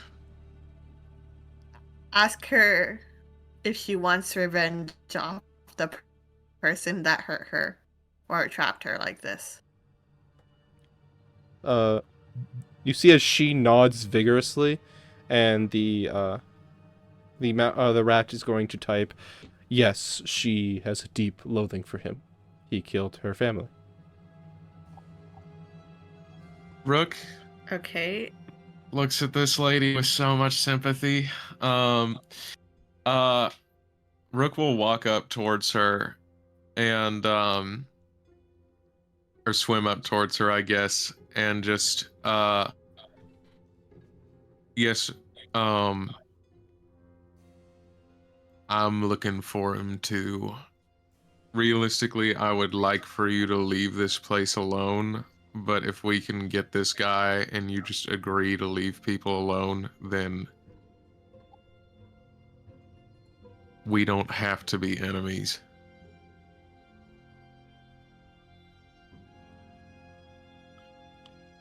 The DM, I do have a question. Oh, sorry. Continue. yes, what were you gonna say?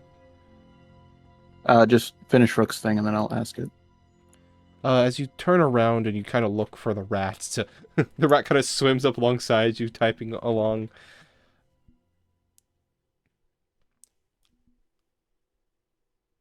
I don't think you understand.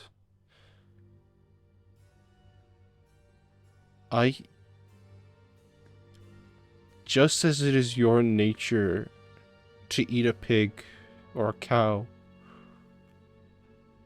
I must eat people.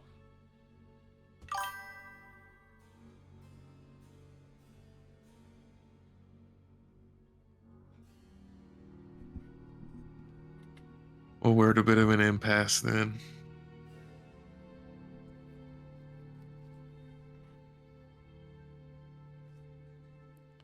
I actually have two questions now. Can I first? Well, okay. First, to you, DM. Would casting detect magic count as tinkering in your world? Because tinkering to me is like lock picking in a sense.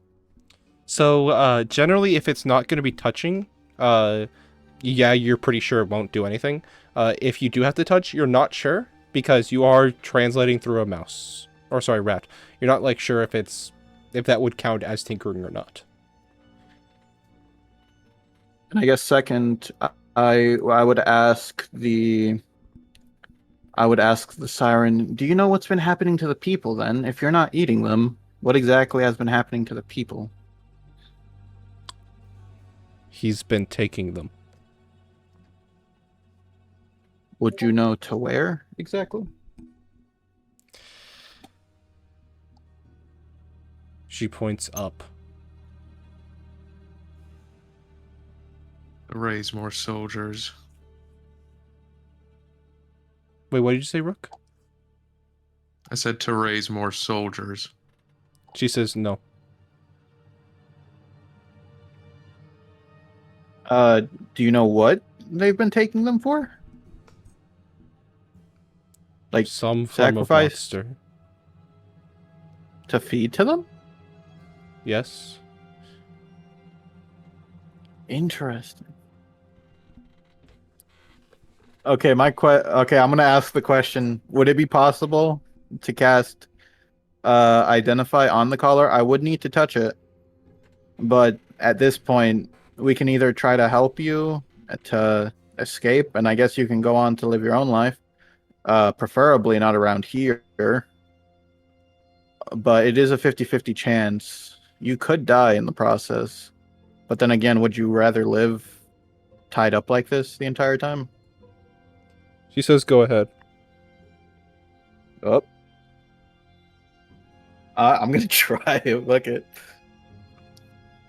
I'm looking back. If she tries to eat me, please just make sure nothing happens. I'll do it. Yep. I'm just gonna go touch it then and just cast identify. It does not explode. But as you kind of read the description, this color has two functions. One is whenever any form of like large amount of tinkering, so if it were to be like hit against a rock, or if a random object were to be inserted into a keyhole, which you now see on the back side of it, the color will explode. Or if the person who has the other part of, or specifically the key of the necklace, chooses to, he can also choose for the necklace to, or the collar to explode.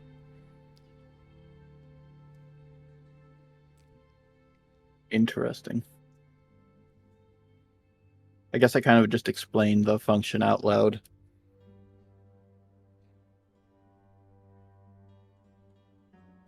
What if we just cut it by the chain? She would There's still no have the chain. collar on.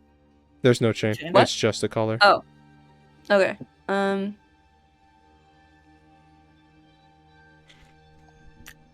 I mean, if we asked you to leave this city, would you leave?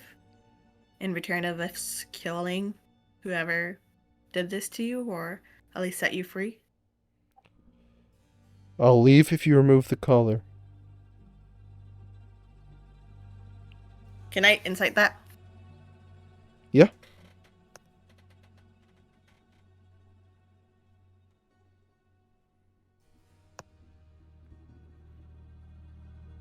I don't think I used the right one. That That's was investigation. No, yeah. Oh, still 4. Wow. Oof. Back to back. Yeah, she's telling the truth.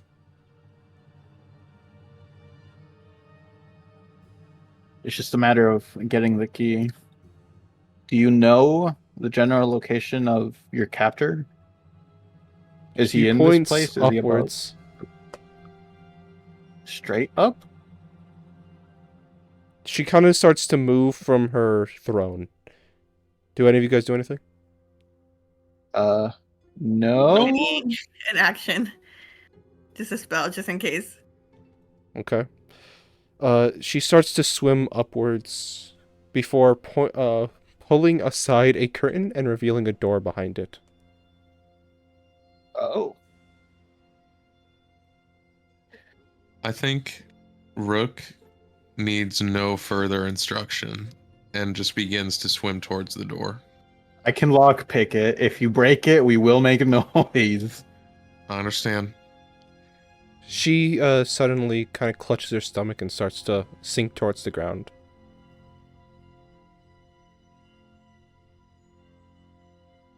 Cassira will try to move over carefully towards her.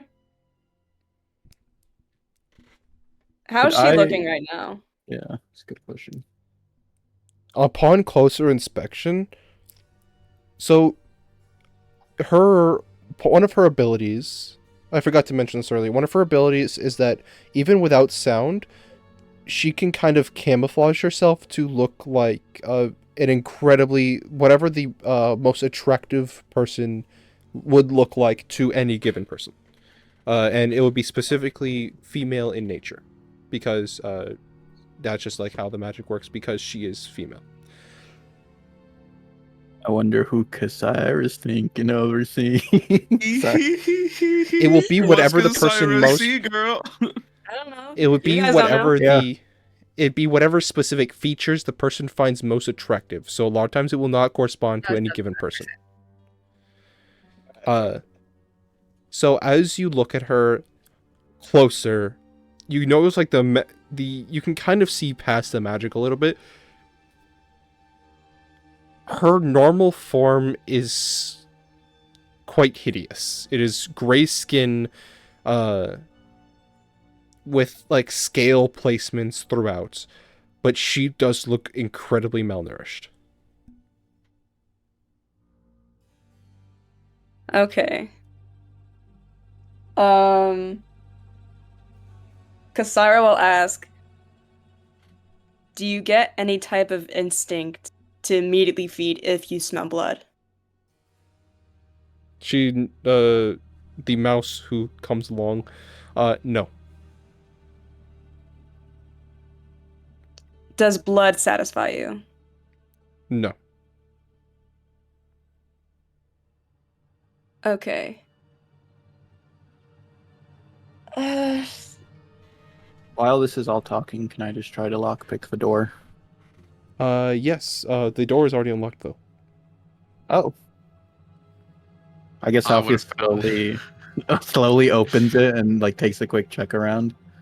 As you open the door, there is a wall of air. I'm not opening it fully all the way. I'm just like opening it slightly and looking around. Yeah, Like the just, immediate vicinity. yeah, the hallway which this goes into is completely dry. There's no water in it whatsoever. And there's some stairs at the end of the hallway. And there's nobody. I can't see anybody. No, there's nobody. All right. I open it fully all the way, then not like slamming it on the floor, just gently. And I'll Rook will gesture, hop. gesture towards the team to like, hey, up here. Rook will hop up into the new space. Yeah, you enter the space. Could I drop like 2 rations or something, and just be like, I know you can't really eat it, or you're not gonna really like it, but at least it'll do something. Than rather you starve to death. She picks it up and just kind of looks at it. Then she just looks back I'm at you. sorry. It's what we eat. I'm sorry. It's the only thing we have on hand right now. She kind of reaches to the side, picking up just like a random rock that's sitting there and just kind of shows it to you and says, "Would you eat this?" Fair enough, I guess. She does we'll pick try. through and she does munch on the meat though, specifically. Like Well, yeah, it's not I was big assuming, bites, like, but it's jerky small or amounts. something. Yeah, it's like very small bites. I was about to say, we were on sea sure for a bit. Would jerky. Kasira literally have fish in her bag from all the fish that they Probably have collected throughout sea? Fish jerky that we had. Yeah. Yeah, if you take that out. Yeah, Kasara will definitely take that out. She starts to just As- very slowly like take off little tiny chunks of it. And every single time she swallows really hard. We'll try to find this key and get you out. That's that most what we can promise. You know I'm a magical creature, right? What does that have to do with anything? If you guys let me go, I have to eat. I'll die soon. I need human. Otherwise I die. Or not human. I need sentient life. Life that knows. Hey, if we kill the dude, you can have him. Don't promise things that you can't keep, Andre. It's just an idea I'm throwing out there. I've got other plans for this guy's body.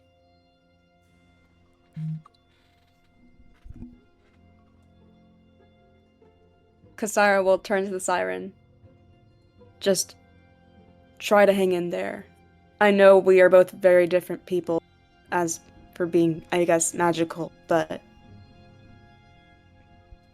I know deep down you probably have good morals, I would hope. You're still sentient, like all of us. Still breathing, even underwater. But we'll be back for you. And in exchange of your release. I don't think you understand my species compared to yours. You cannot humanize a siren, Kasira. Kasira will frown. And she still looks a bit hopeful. And she'll bow her head in kind of almost like a remorse, I guess, and just say,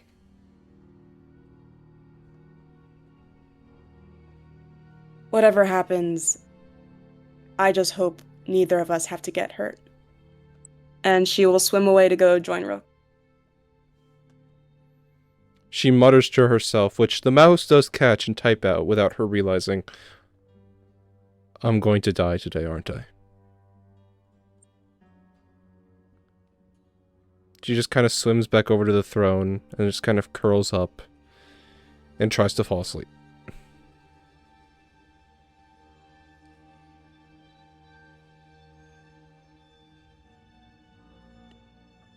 Damn, you're making us Soon, feel empathy for a So sad.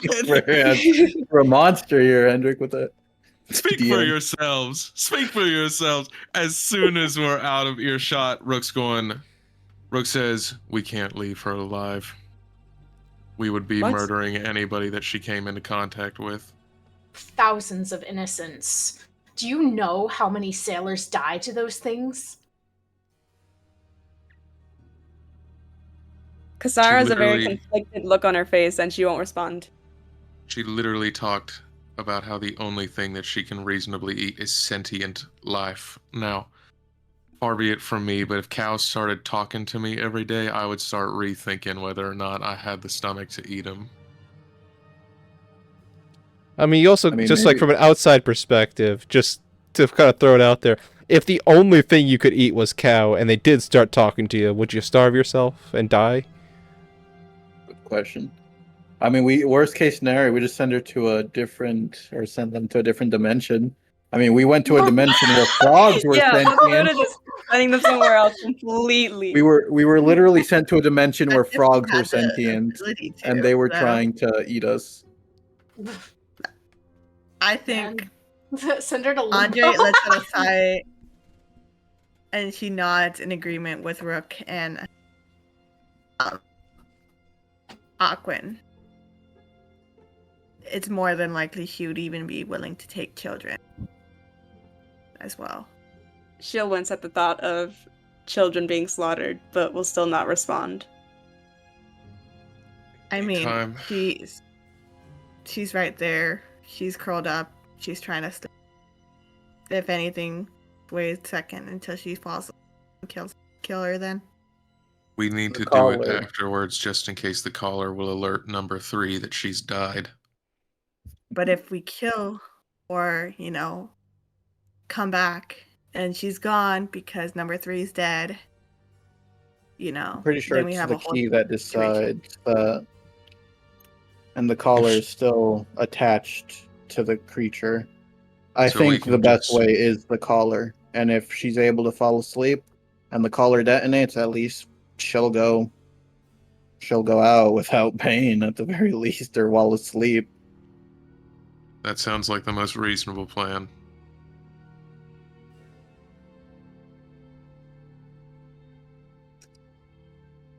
Let's just go. We'll figure this out on the way. We've got a real monster to catch. Yeah.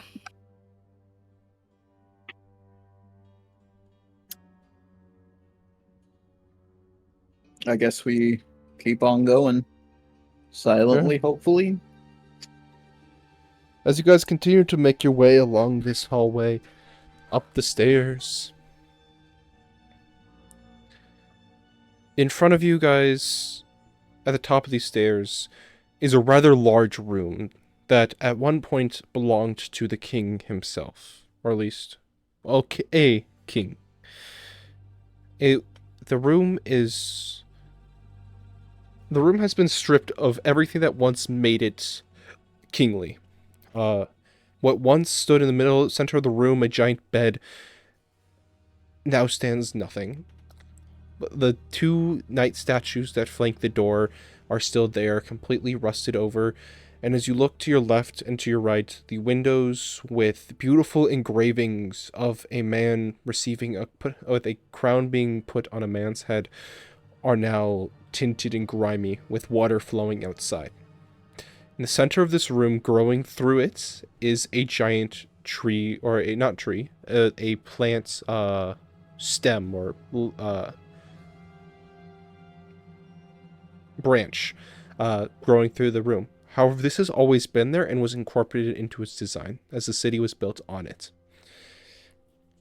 Standing in the center of this room is a man covered in a cloak with a huge beast on his left and a horrendous looking slimy monster on his right. The monster who is gnawing at the branch, secreting a glowing white liquid as it is doing so. What do you guys do? Do I recognize this guy? It is hard to recognize him from the back.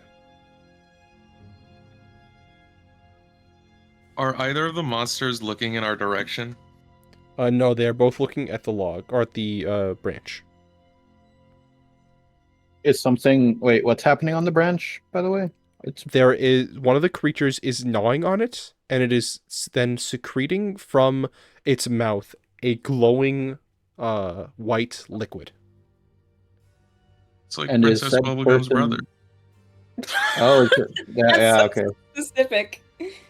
Are they doing anything with the liquid being secreted?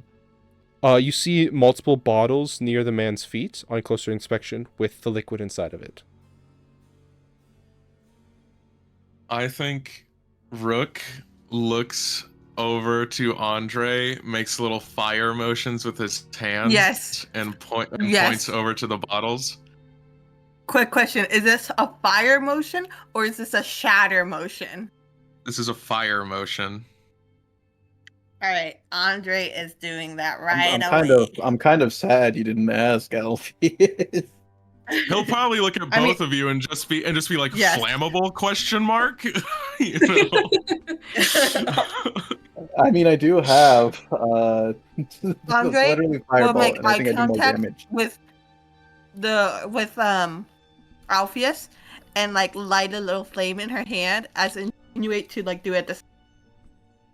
And then I would also DM like to be prepared to the moment that the fireballs hit the fire bolts hit the bottles, regardless of whether it explodes or not, as long as I'm not going to get caught in an explosion that does happen, I'm going to run straight for this dude and immediately attack him.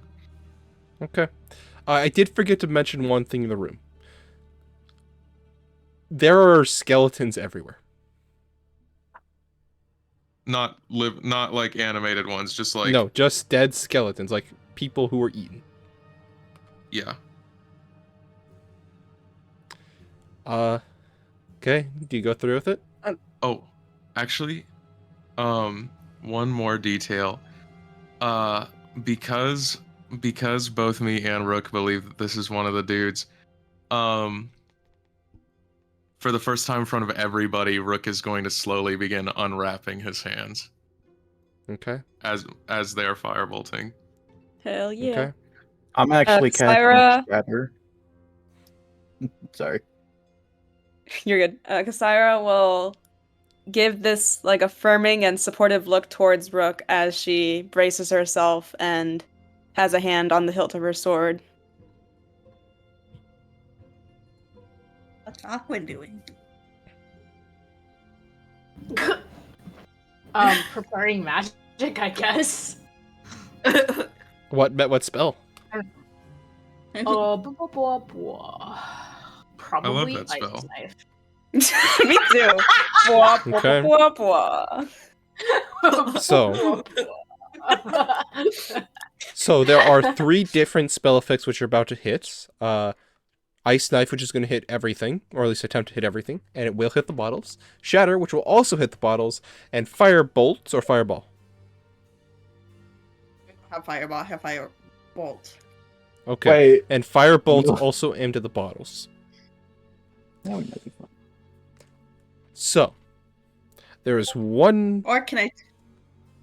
Yes. Oh, wait, go on. Continue. Sorry. I'll continue. I was gonna say maybe I should do shatter instead. Well, what if it's flammable? That's true. Okay, I mean, fine. I kind of I'll- want to know what this liquid does too. Yeah.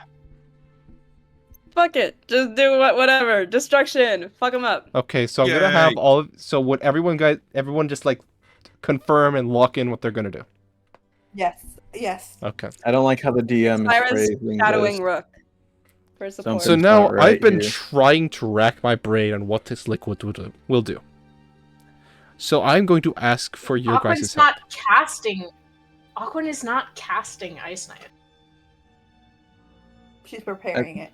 Oh, they're Yes. preparing. No, it Okay. was. Oh, sorry. Okay, so you're just preparing Can ice I- knife. Okay. Yes. Yes. Can I also just real quick have like made a statement to these guys while we were walking to this room? Sure.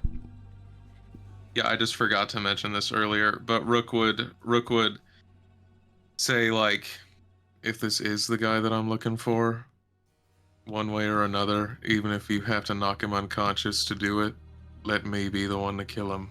That's all I ask. Kasara would have nodded. DM, before I cast anything, can I first cast just detect magic? Sure. Before anything, I want to see just anything. I have a The liquid. raging suspicion. The liquid is magical. There's magic around both of these other creatures' necks. There's magic in this man's pocket and a couple other magical things, but you're not sure what any of them do or what they are. What school of magic? Yeah, wouldn't it be like School of Magic? I wouldn't at least know, or you're the DM. You decide. I'll give you that for the purposes of there's like 4 or 5 different schools of magic here. Okay. Can I use the text to chat and say I can tell those creatures are under a collar too. I can tell that Sure. that those jars are magical. I just do not know what they do, and I can tell that there's something in that man's pocket. Okay. Yeah, you can tell them that. Yeah, I'm just texting all of the chat. Should we not focus on maybe just the main guy? Yeah, are we able to text back to him? If No. the rat can. Nope. Okay. Wait, no. How are you communicating with the rat to begin with? Oh, wait, Just you're speaking in using the. space. Wait, no, I'm you're the using one the text. typing on the keyboard. Yeah. Yeah, you can pass the Yeah, keyboard I'm around. Yeah, I'm passing the keyboard. Should we not just focus on the guy? It's like Andre visual. is just messaging to Alpheus saying like, it's like, what, you want me to cast Shatter and hit affects the bottles as well? As far as we know, these bottles could trigger some sort of chain reaction. And right now, we don't know where we are as far as we can tell, right? As far as we can tell, we're under the city. We're going to cause major destruction to the city, depending on where this place is. Well, So these should we- monsters will definitely harass us during the fight, so we better take them out because those are most definitely guard dogs. Yeah, Rook will type on the thing and be like, if this guy has instant kill switches on these things, it might be reasonable for one of us to just try to pickpocket him of them. I mean, that's what I'm saying. We should just try to focus the one guy alone, in a sense. If we can get rid of that one guy, we can get control over the other 2 or 3 even, confirming the mermaid.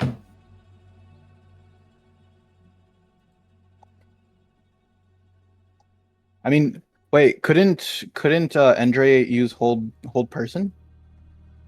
That is true. Oh yeah, There is a save for that though. yeah.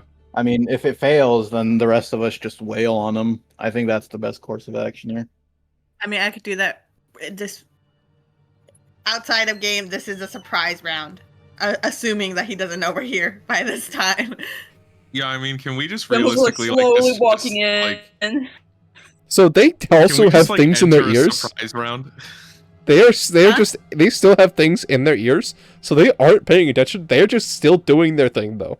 So at any point, at a certain point, I will decide that they turn around if you guys do continue having conversations. All Yeah, right, can we hold person. can we just Hold enter a surprise round?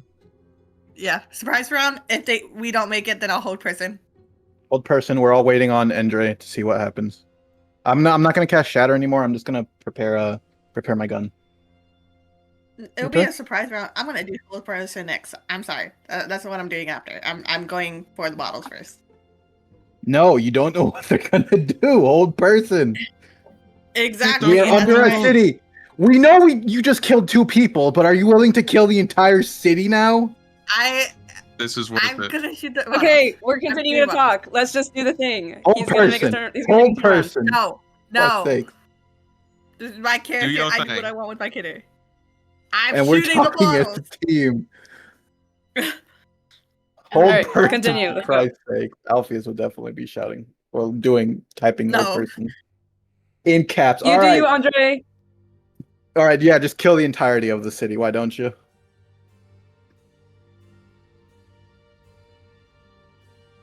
So are you gonna I do am it? shooting the bottles. Okay, well, Okay. you're gonna shoot the bottles. So can I get like an official lock-in for everybody?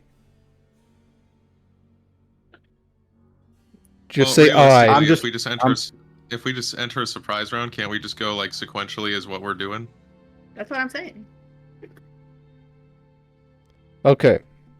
See, there's no reason why I want everyone to kind of lock in for what they're gonna do. Just because once I say like the first thing that's going to happen, it's gonna be interesting. But so Endre, you are gonna firebolt the bottles, correct?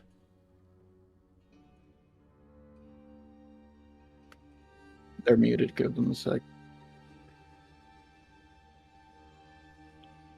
I'm gonna prepare just to shoot the person. Okay. That's And then what I'm I'm just gonna gonna do. prepare to run up on the guy. Yeah, Kasaira's gonna try to flank on the other side of the person that Rook is targeting to strike at them. Okay. And Aquin is gonna bark skin themselves.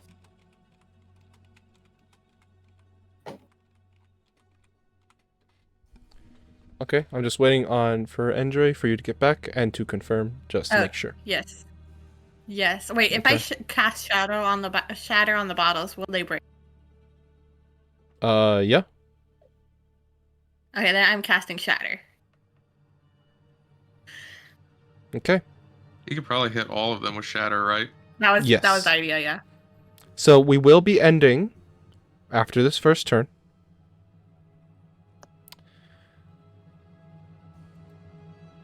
Okay, let me just make sure this is all correct. Okay. So as you cast Shatter, I'm going to describe first what is kind of a more specific thing of what you are, of the bottle specifically. What you guys are, what you are aiming at is called Liquid Moonlight.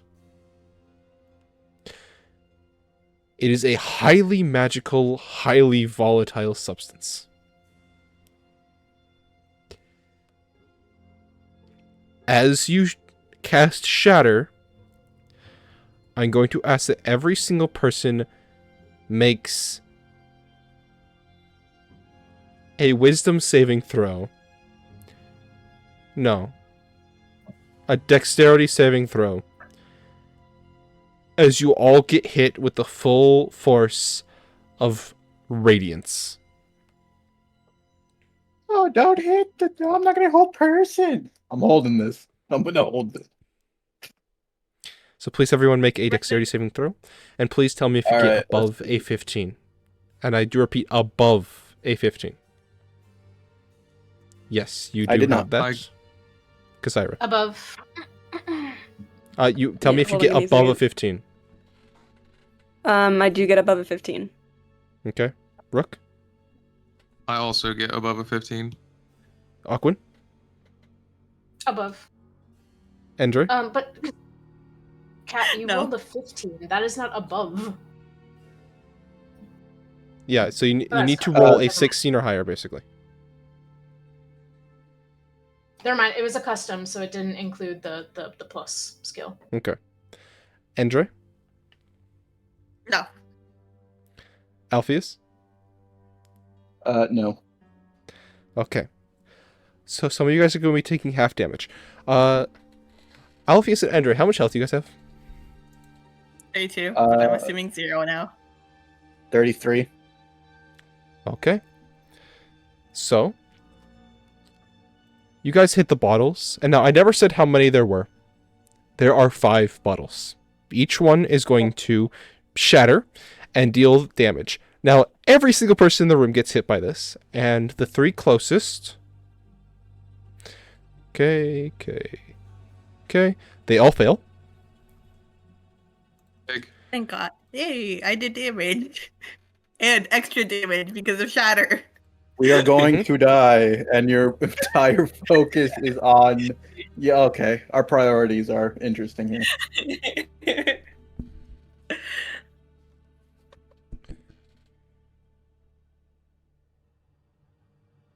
Hold on, let me just make sure. Okay. So, each bottle is going to be doing 2d10 damage. So- Hopefully low numbers. So 10d10 total. Yes. Oh, So you guys are going to be taking half damage if you succeed. You guys are going to be taking 52. so I'm down, obviously. Yeah, so am I. 26 for the 3 successors. Yep. Yep. Yep. Okay. And you see as the man who is in front of you gets absolutely fucking blown back and lands directly in front of you, Rook. He is still alive, barely. Oh, yeah. You didn't The- include shatter. I did include shadow damage. Or Okay, thank you. Yeah. Oh, yeah. It's so over. the giant It's creature. so over. The giant creature got also blasted back, and so did the creature that was gnawing on the branch, both of which basically splatted against a wall. The creature who was eating the branch does manage to hold on by 3 health. Or sorry, yeah, 3 health. And the big guy, hold on, let me just double check him, manages to hold on as well.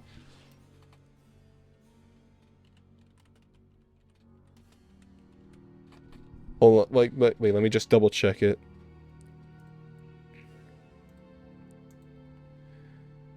Yes, it manages to hold on quite easily.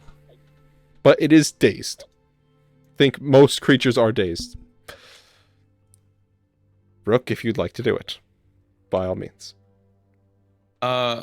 I've got a little bit. This is the image that pops into my head when I think about what Rook looks like. I put it in character chat in this moment. I think that he is so deeply intensely enraged and so full of hatred in this moment that the Sandman's influence begins to fully take hold over him as his visage blurs, and he becomes barely recognizable as a person. He leans down, bonus action, marking, not even bonus action. Actually, yeah, we're gonna do it for flavor. Bonus action, marking this guy with a vow of enmity. And now his fists fully bared to the world, as he cracks his knuckles that can't crack anymore because the bones won't pop between the metal. He looks down and he says, "Where are the others? I'll give you one chance to tell me before it's done." I'll see you in hell. "You certainly will." And then I smack him. Okay. Do you smite? Absolutely. So, as long as you hit, this man is fully unconscious for the purposes of D&D, so you automatically crit if you hit. Yeah. I get a 19 to hit on the first attack.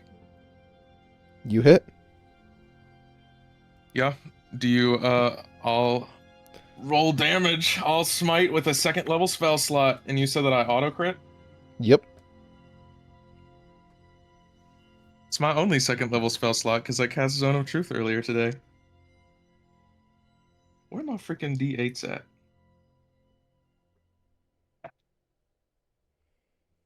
There we go. I get to use my D12 attack die, guys. Yippee! Nice. Yippee! IRL Rook. Yippee! Rook Yippee! in game. Death. Gore. Yeah, pretty much. God.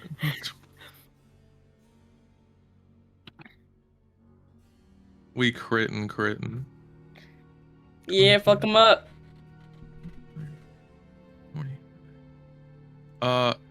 Funnily enough, 52 points of damage. God damn. Straight As to the the- teeth.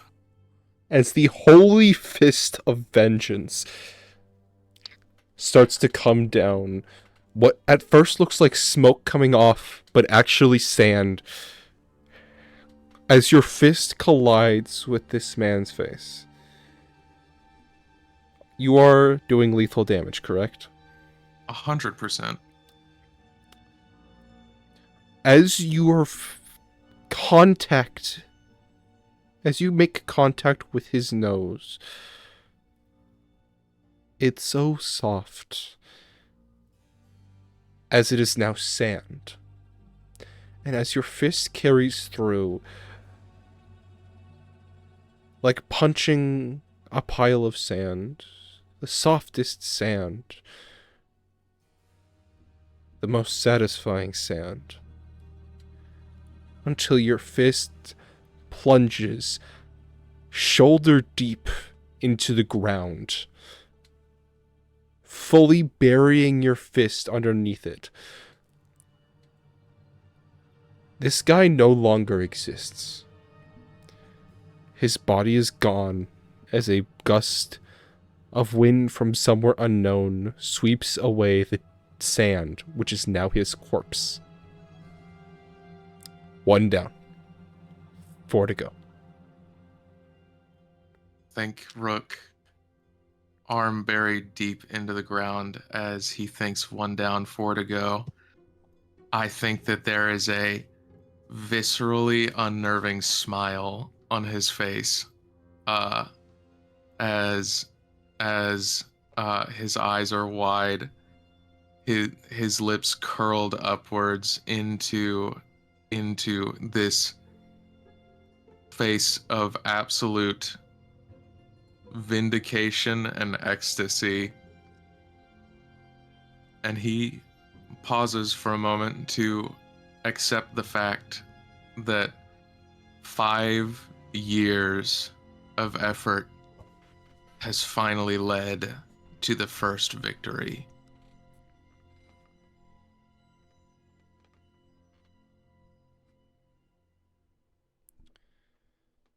As this happens in front of all of you, what do you guys do? Well, I'm down, so Yeah, same. I don't even know if we Because saw I was it. still We're up. dead. You're just. I you're know we're just unconscious. Oh, Alpheus is gonna have a walk in the park with this one.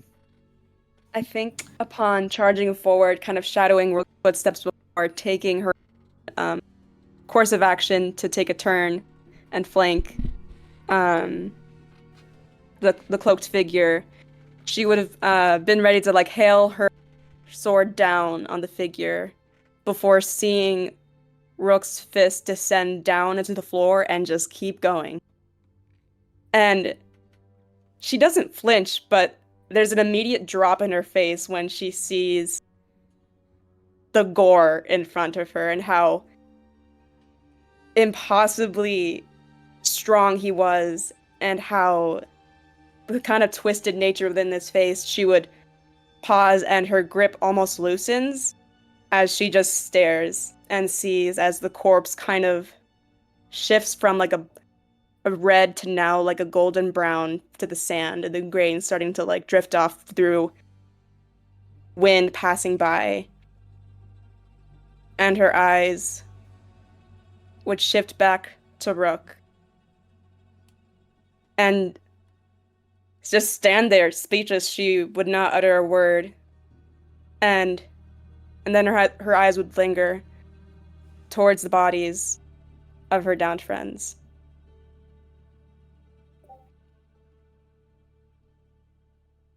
And there would be a look of sorrow and panic upon her face before, I'm assuming, she hears the animalistic sound behind her of what the beast is most likely hurting.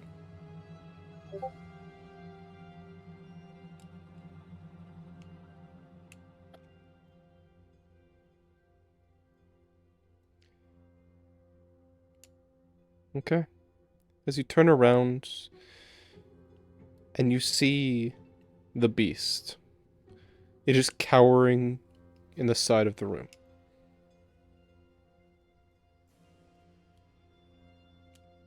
Are the keys still there, DM? You see a glimmering key in the center of what was a pile of sand but is now gone. Rook. Rook will attend to his hurt friends in a moment, but I have to erase everything that this man ever was first. And so I'm going to grab the key and activate it. If I can figure out how. Of course. As you hold it, it comes to you. And you do so. And so for a moment, we're going to go into the minds of the three creatures in which you're about to slaughter. Inside the mind of the creature who is gnawing at the branch, this is a hideous creature from the deep bowels of the earth. It eats creatures larger than itself, but does not kill them. It never does kill them. It offers a sense of euphoria while it consumes them.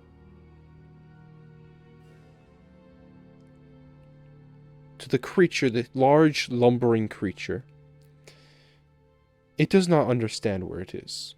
It is barely sentient, even if you could even classify it as that.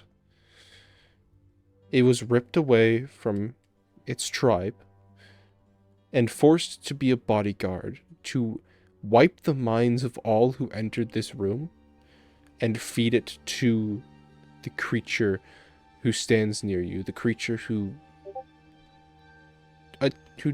does not consume who consumes the other creatures slowly. And finally to the siren who lies in the room beneath you on the throne. She was kidnapped from the northern reaches of the sunken world. While she has consumed people before, she never had any malice behind it, never a bad intention. She did it because she had to survive. The same way a person would kill a pig to survive. Her last thoughts, as she senses the collar around her neck starting to expand before it rips her life away from her, is that she is glad to finally be reunited with her family and for the hunger to end.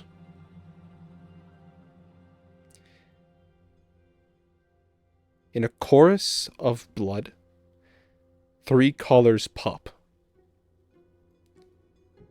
3 heads roll, and blood scatters in the room. That is where we are going to end it for today. I hope everyone enjoyed. Got a little bit of dark there at the end. Bye-bye, everybody. Bye. Bye. Good session. Peace. I blew everyone up. What's the question? Bye. No question. Good session. Okay. Good session. I blew everyone up. Oh, good session. I also thought you said question. No. Oh, yeah, me too. Goodbye, everybody. Bye, chat. Bye. Bye-bye.